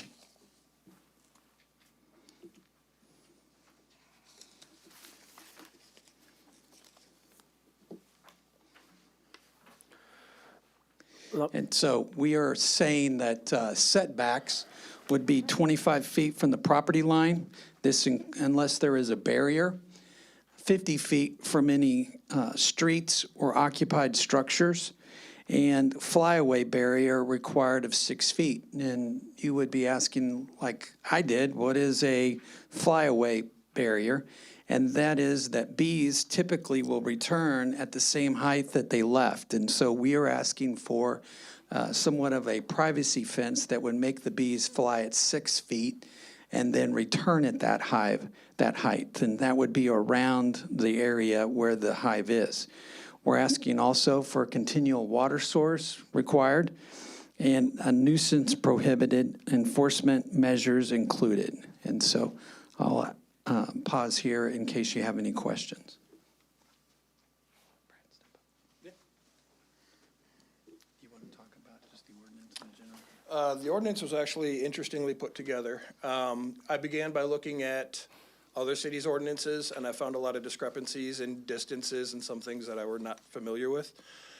Our Detective Sergeant Lane, maybe I shouldn't bring up his name, has done some amateur beekeeping. We did have a situation where there was a swarm of bees on a vehicle in a Chipotle parking lot, and we had an organization come out and resolve that situation for us. So I reached out to them, and I spent some time with them, and I brought up my concerns and questions, and they were very good at providing accurate, intelligent responses to why a lot of those things existed. I also took a look at some of the distances. I wanted to make sure that this was available to people, something that they could real-time factually do, and look at some of those distances in backyards and measure them out myself to see what that would actually look like.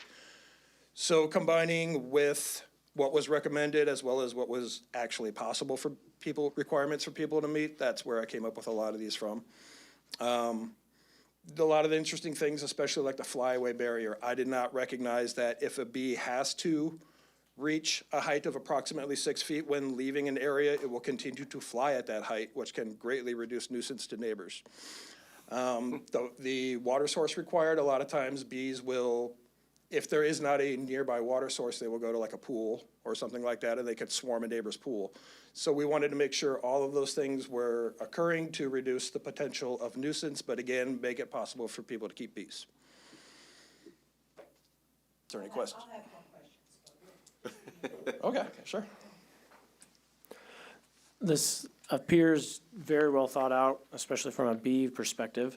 From a overall logistics standpoint, I want to make sure I understand.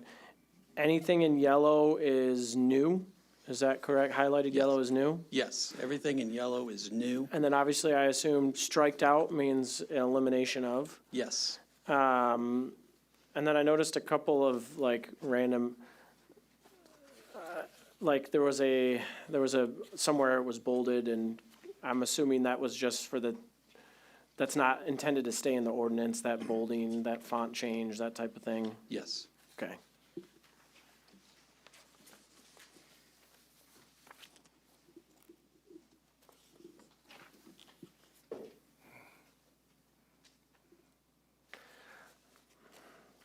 All right. Personally, I look forward, I'll have to look through it, right? That's a lot to go over in a Yeah, it's a short lot. time here. All right, any other questions? Before we proceed to the next one, simply because I drank too much water, I'm gonna have a 5-minute recess. Okay.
And we're back. We will now start with permit timelines.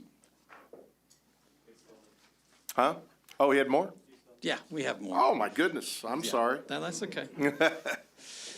The next ordinance that we need to adjust is running at large, Section 4-61. We're trying to clarify a definition of running at large. We want to require safer tethering restrictions, especially near public walkways. We've had a couple of incidents where dogs have been tethered near public walkways and been able to jump or growl or go after people trying to walk through on a public right-of-way. And that needs to be, those dogs need to be tethered away from a public walkway. And so the other thing is that we want to require confinement on premises and restrict tethering near sidewalks and public streets. And so if you turn to page 7, there is a section there. We are just eliminating some language. We're adding or tethered, and then we're keeping the language, adding the language underneath there, such leash, rope, or chain, cable, or any other similar tie out. So I don't know if you have any questions in regards to that. I guess I do, since we're bringing it up. Yep.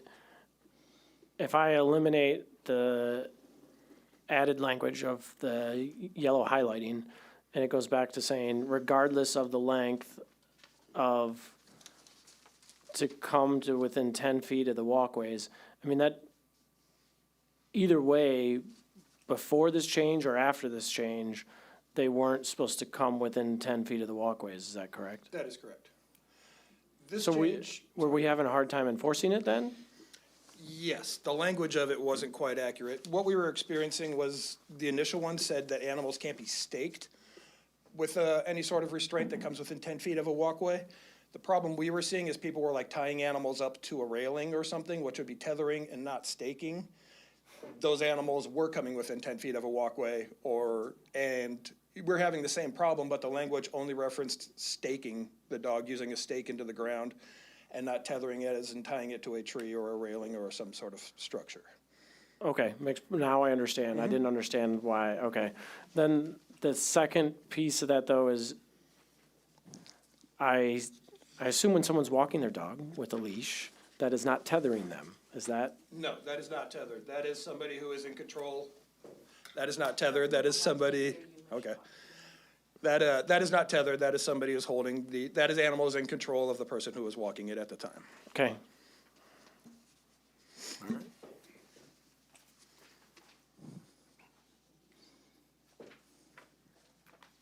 No other questions about tethering? All right. We're going to go to page 11 next, animal bites. This is a critical update that we want to make to the ordinance. Currently, we do not have an ordinance if a dog or cat bites a person. And so we're trying to include language for that, or the biting of another domestic animal that's subject to citation. And so this prohibits unprovoked bites or attacks. It defines provocation, trespassing, or abuse. And then exempts law enforcement animals, which it would exempt our police canine from that, because when we have the dog, we are biting under the provisions of use of force, under the, in abeyance with the U.S. Constitution. We have reasonable suspicion that someone needs to be apprehended. And then this also allows for quarantine and control measures related to that. Are there any questions? The reason this came about is the existing ordinance, which was labeled as animal biting, only required a quarantine after the time of the bite. So if an animal bit somebody, state law requires that that animal, regardless of its rabies vaccination, still has to do a mandatory 10-day quarantine. If they didn't fall in line with that, then there was punishment. there was no punishment for the animal actually biting a person or another animal written into our ordinances. So we needed to correct that. That's where this comes in. Go ahead. Okay, I understand everything you're saying. What I don't understand is that the highlighted area is only, it's only for covering or domestic animal. Is this all new? Should this all be highlighted? I experienced the same thing when I was reviewing this. When I reviewed it before, I skipped down to a lower section where there is more information. Yes. You should read the whole, if you read all of the highlighted parts coming throughout the rest of the sections, it kind of talks about some of the different things that he just went over. I believe it's on the very last page. Is that correct?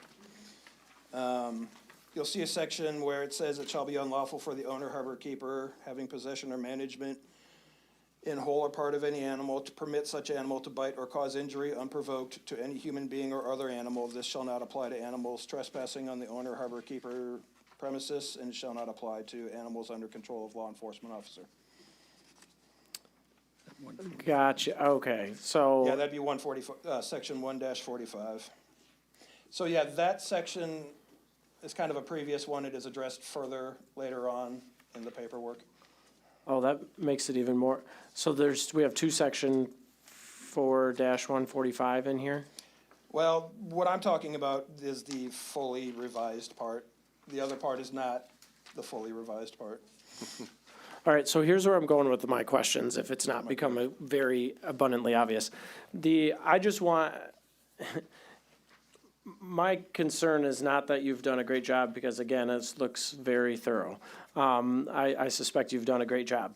But I just want to be able to quickly, and I want anyone else in the public to be able to quickly look at this and say, this is what's changed, right?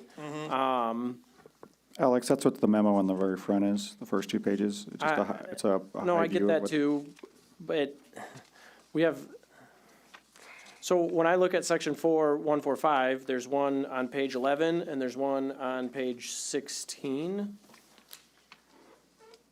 So I guess it's just very confusing.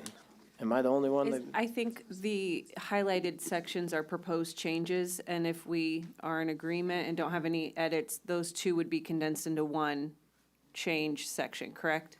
The latter one is the one that will be the changed one. And this is an easy problem to fix. It's just a preliminary and then a secondary one. The preliminary one can be removed, and the secondary would be the complete amount of changes that we were going to put into this. Yeah, as far as internal consistency and like where we codify those things and making sure the language looks really nice, that's something that legal can do as we work through, this whole process. It's, do you all like the idea? And then we can help codify it correctly and make sure the language looks good. Yeah, just looking to make it as clear as possible.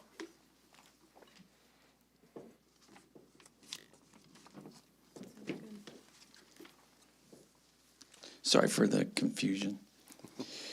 Again, I don't doubt that you've done a very thorough job here. That wasn't the question. No, it's very technical stuff to begin with.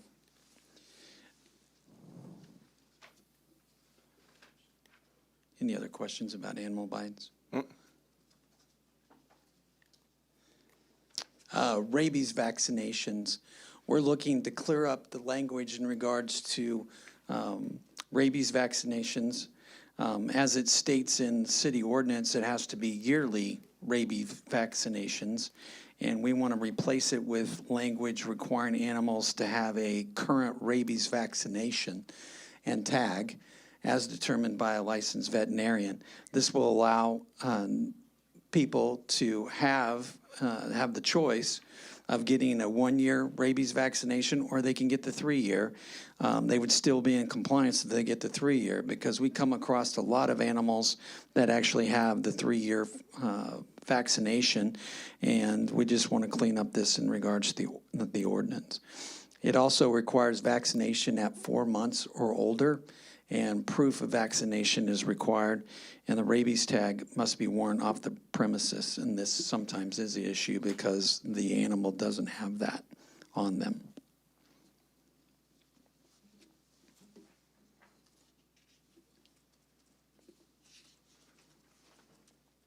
questions. It would be just right below on page 11. Page 12, we're going to talk about impoundments. This is an ordinance that formalizes procedures for impounded animals. It identifies identification efforts such as microchipping prior to release and improving the return to owner rates and long-term accountability. We have a number of dogs that run off the premises on a regular basis. We know them by sight, or neighbors know them. But sometimes it's a reoccurring problem when the ACOs are not working, or we don't have the ability of a neighbor to identify them because we have police officers picking up the dogs, and they are not microchipped, they are not tagged, and they do not have any type of vaccination or any type of ability to identify. This allows the seizure of animals in a violation. It requires a reasonable attempt to identify the owner. A lot of times we can do that a number of different ways, especially if we have a picture and we can show it on social media or on other sources. And then this also will help us transfer the animal to a contracted shelter. And then vaccination and microchipping may have to occur after that. I actually think this is a nice change in our ordinance and is very progressive. Go ahead, Alex. Will the owner, okay, so we follow this through. Will the owner be charged for the microchipping? No. Okay. So, Well, I shouldn't say that. We had a discussion with the shelter that we currently use, and they're very much on board with all of this. And at that time, it was discussed that there would not be a charge involved. When a dog goes into a shelter, it receives necessary vaccinations to be in that shelter regardless, because the vaccination status is not known, and we don't want anything going into a shelter and transmitting anything. That's not at any charge to the dog owner, and this, as it is now, would not fall under that either. so if we changed the shelter we work with, it might change the outcome of that? Potentially, yes, And- Okay, I yes. understand what you're saying, but currently that? Yes. Okay. Do we have any, liability to microchipping without, request of the owner? I mean, on my end, that falls underneath the animals getting a vaccination when it goes into the shelter. I mean, if it's in circumstances where it ends up into the shelter, there are certain things required going into it, and this would be part of that. Okay. So, That's certainly something that we could look into. all right. Just food for thought.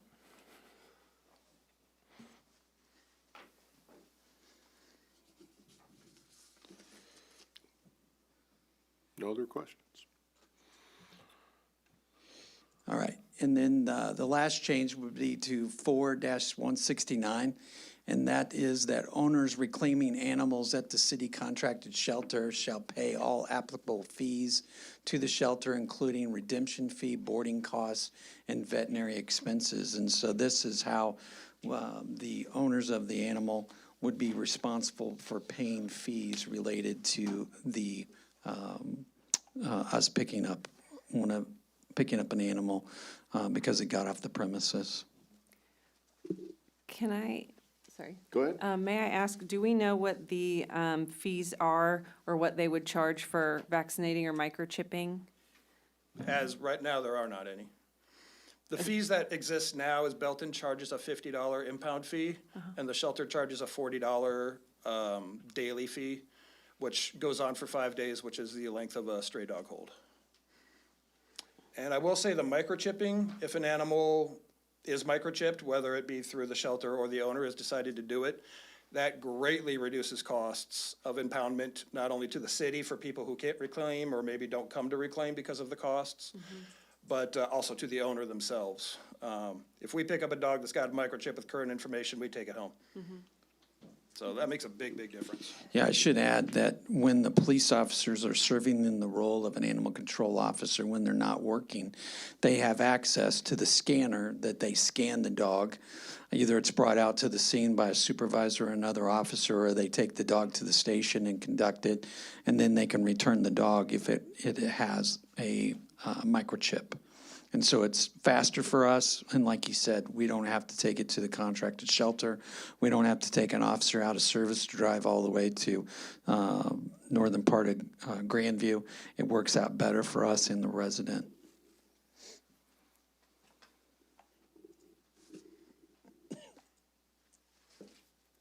Any other questions? And that's the end of our presentation. Sorry. Sorry I cut you off too early last time. No, that's fine.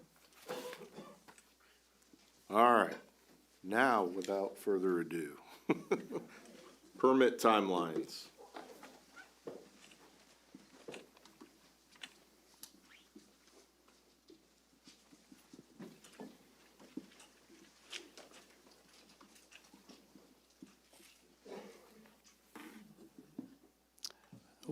That is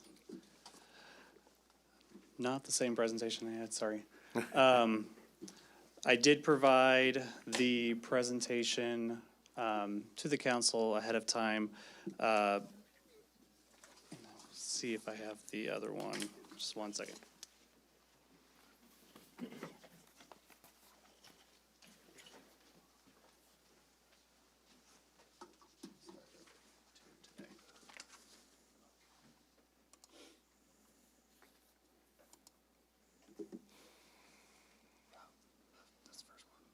This was city council work session.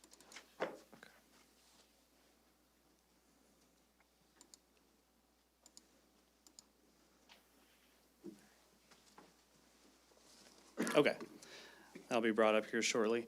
But I wanted to kind of have a recap with council, what was discussed at the the February 10th work session regarding some code amendments that were proposed related to the rental registration program and permit timelines.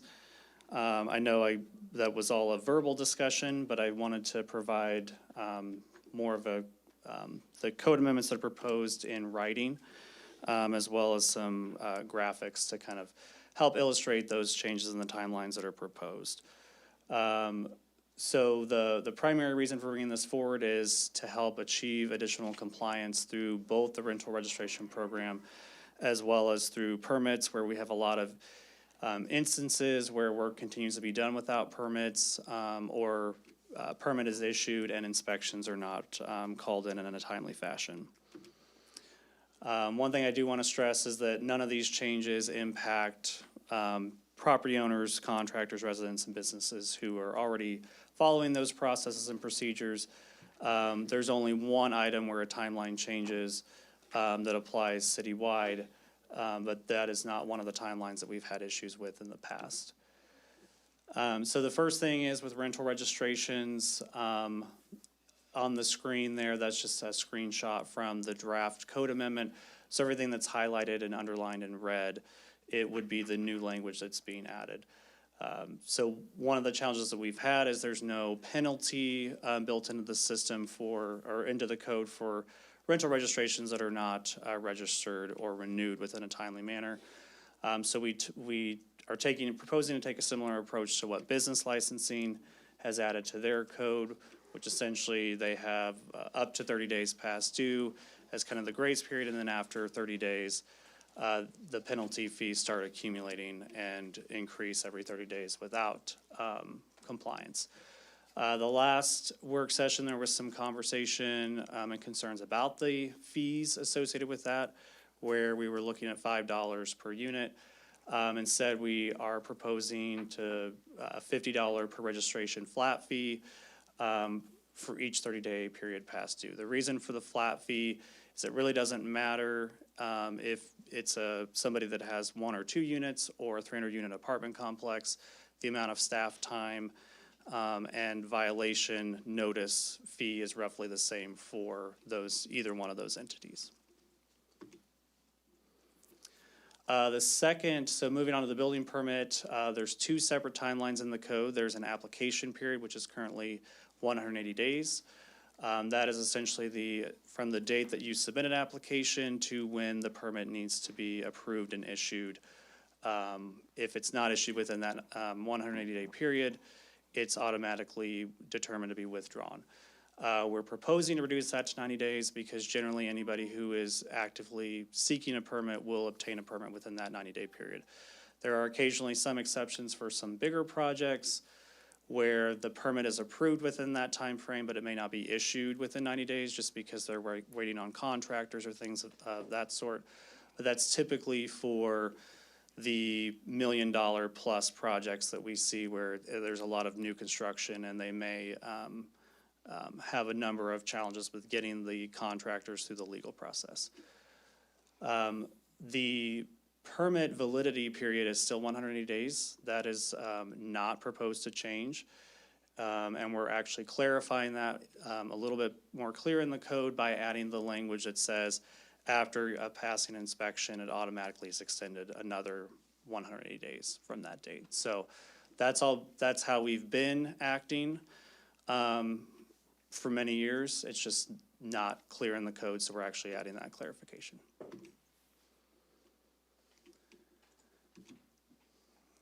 So here's just kind of a visual of what that looks like on the calendar to kind of show, you know, if an application was submitted on January 1st, the expiration date of that is April 1st. If a permit's issued, if it's submitted at January 1st, it's issued on March 2nd, you're good 180 days from that date. So the new expiration date is August 29th. Built in some different inspections as well, just to show, you know, if 3 weeks after your permit's issued, you have your first passing inspection, your permit, then the original expiration date was August 29th, that now jumps to September 27th. So it's constantly, the expiration date is moving along with your pace of construction.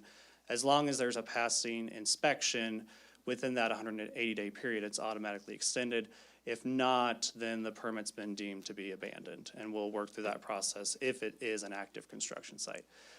There's also opportunities for permit extension requests that we also work with property owners who may be under construction but are having some additional hurdles on site that they're working through, and we do give those extensions fairly regularly. The biggest changes that we're proposing to make are related to kind of expedited building permit timelines, and this is really for work that is being done without a permit, or somebody submits a permit application, does the work, but never comes in and actually pays for the permit and calls in the inspection. So with that, that would be the new section that we would be adding to this code, which is work without a permit. And we determined that it's easiest to split this into minor versus major permits. So minor permits are permits in which the scope of work typically takes less than 7 days to complete. So that's most of your electrical, mechanical, plumbing, re-roofs, water heaters, those types of things. The major permits are basically new structures, major tenant finishes and things like that. The building official will have the authority to make the determination on which scope of work qualifies based on what work is being done there. And so the minor permit has a little bit faster timeline. So essentially, if they get caught doing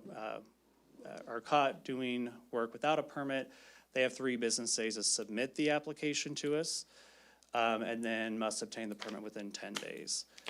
Those are relatively easy permits to obtain. There's really no reviews. It's just we confirm that they've submitted the application and that the contractor is licensed. So the biggest holdup there may be the contractor getting a license. And then they have to complete that work within 30 days or complete the inspection within 30 days. And there's some additional timelines in there if we inspect and it's deficient. The major permit, they have 10 days to submit their application, and then they have 90 days to actually obtain the permit. The reason for that is those permits typically require additional plan review through multiple departments. And typically, we see revisions required at least once before we're able to issue that. So, and once that's issued, it just goes through the normal permitting process, 180 days. The biggest issue with those that we have added on there is that if there is clearly work that was done that is in violation of code, getting that corrected up front while they're working through other pieces of that. And so again, just a visual, just kind of showing what that looks like when work is done without a permit. The left side is the major permit timeline, which is a little bit lengthier. The minor permit is the thing, or the types of permits that we expect to resolve in a timely manner. Any questions on any of those? Do you have a question? Hey, can we get a copy of that? Yes. Thanks. I did email this out before, for the you did? meeting, yeah. I did not catch that. Thanks. We do plan on bringing this forward to Planning Commission, April 21st, so this will come to council as a code amendment in May.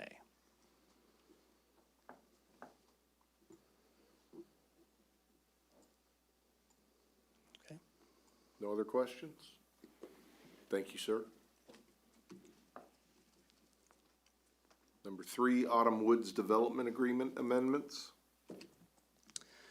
Yes, the ongoing project that's been, you've seen a few times. So Autumn Woods is the townhouse development it's on the north side of Markey Road, between the railroad tracks and Westover.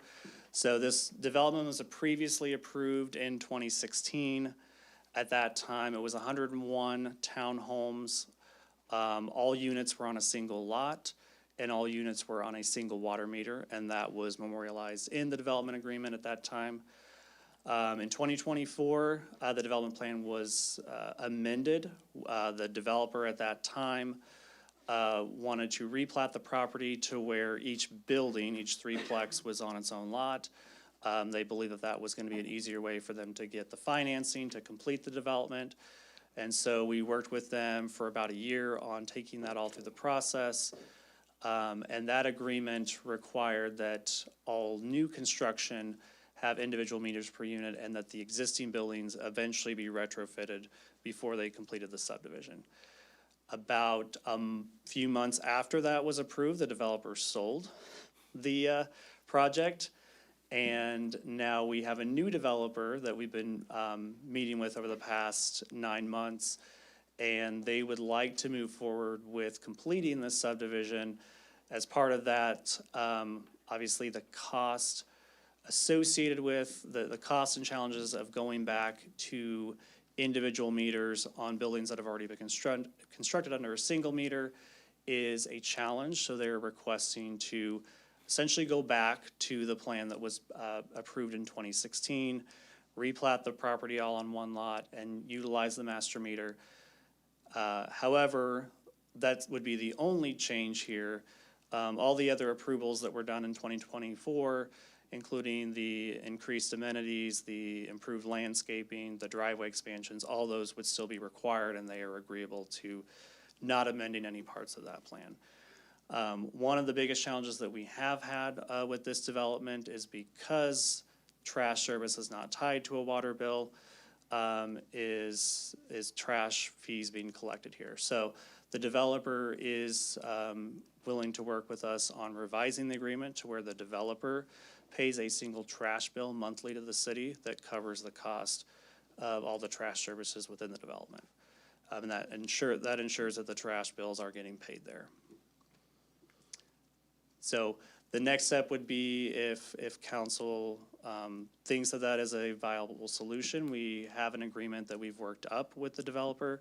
It's currently in their legal review, and we would bring this forward to council sometime next month. If the council approves the revised agreement, we would then work with the developer on filing the replat to consolidate all the lots back into one, and then they can move forward with building permits. Any questions on that? Well, we thought it was solved last time, so hopefully. Does this have the potential to solve this dilemma? We hope so. The general contractor that they are working with has been a reputable contractor in other cities. They've done a lot of townhome developments elsewhere, and I believe that they were involved with the Eagles Crest townhomes on the south side there of Markey across the street. Because I know just on the railroad end of things, they've infringed heavily in railroad. He's waving my hand. Wait, gotcha. I know that on the railroad stuff, we've been having issues with the stuff that they dump over on railroad property. Okay. So, And that's something we can work with, Okay. with the contractor on. And the extended driveways are for the new and the, The new and the old. Okay. They have to go back and retrofit the old driveways Okay. as they, I know what, that progress was a through the huge development. concern was street parking, and Yes. that would help alleviate that. yep. Okay. I'm just trying to look to the future, which is hard to do since I don't own a crystal ball. I really need to buy one. Man, what a mess.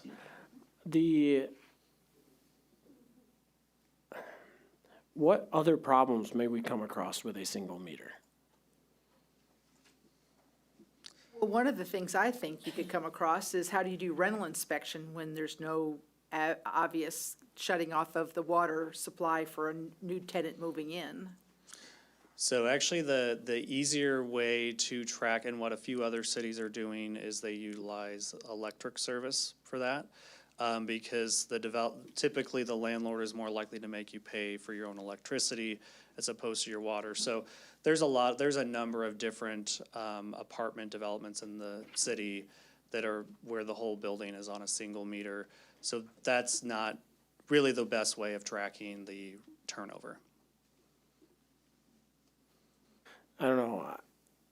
Yeah, okay. I'm just trying to think what other issue might come from a single meter, because obviously it's not ideal. But Yeah, and ultimately, we're just trying to find solutions with the new developer to try to finally finish this once and for all, since it's been hanging out here for a decade, unfinished. yeah, I mean, understand. Any other questions? All right, last but not least, item 4, Efforts Sub-Area Plan Amendment. Yeah, I did include the council as well on the public notice that we put out last Monday for the Graham Effort Sub-Area Amendment, which is a future land use map amendment that we will be bringing forward here over the next month to the Planning Commission.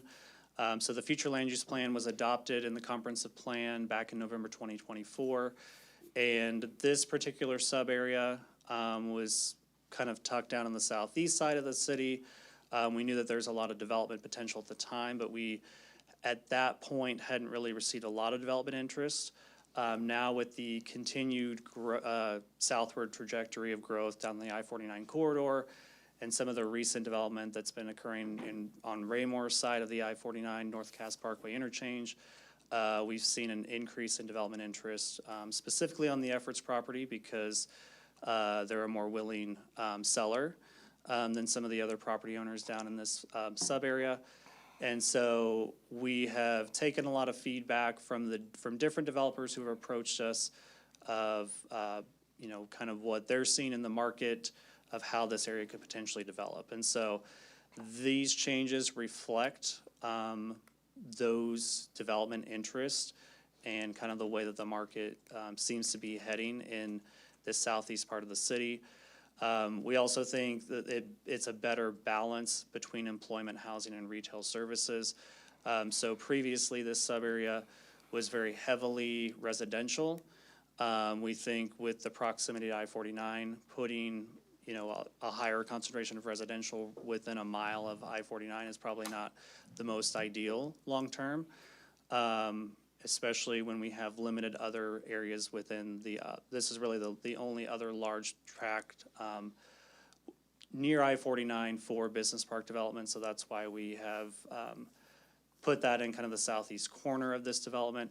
It's also heavily buffered from the west due to a stream buffer, and also is buffered with some additional stream buffers and natural topography and utilities on the east side along I-49. We still retain a lot of the residential and kind of move some of the medium-density residential a little bit closer to Pickering Place. Also, for whatever reason, Pickering Place was not given a designated future land use in that plan.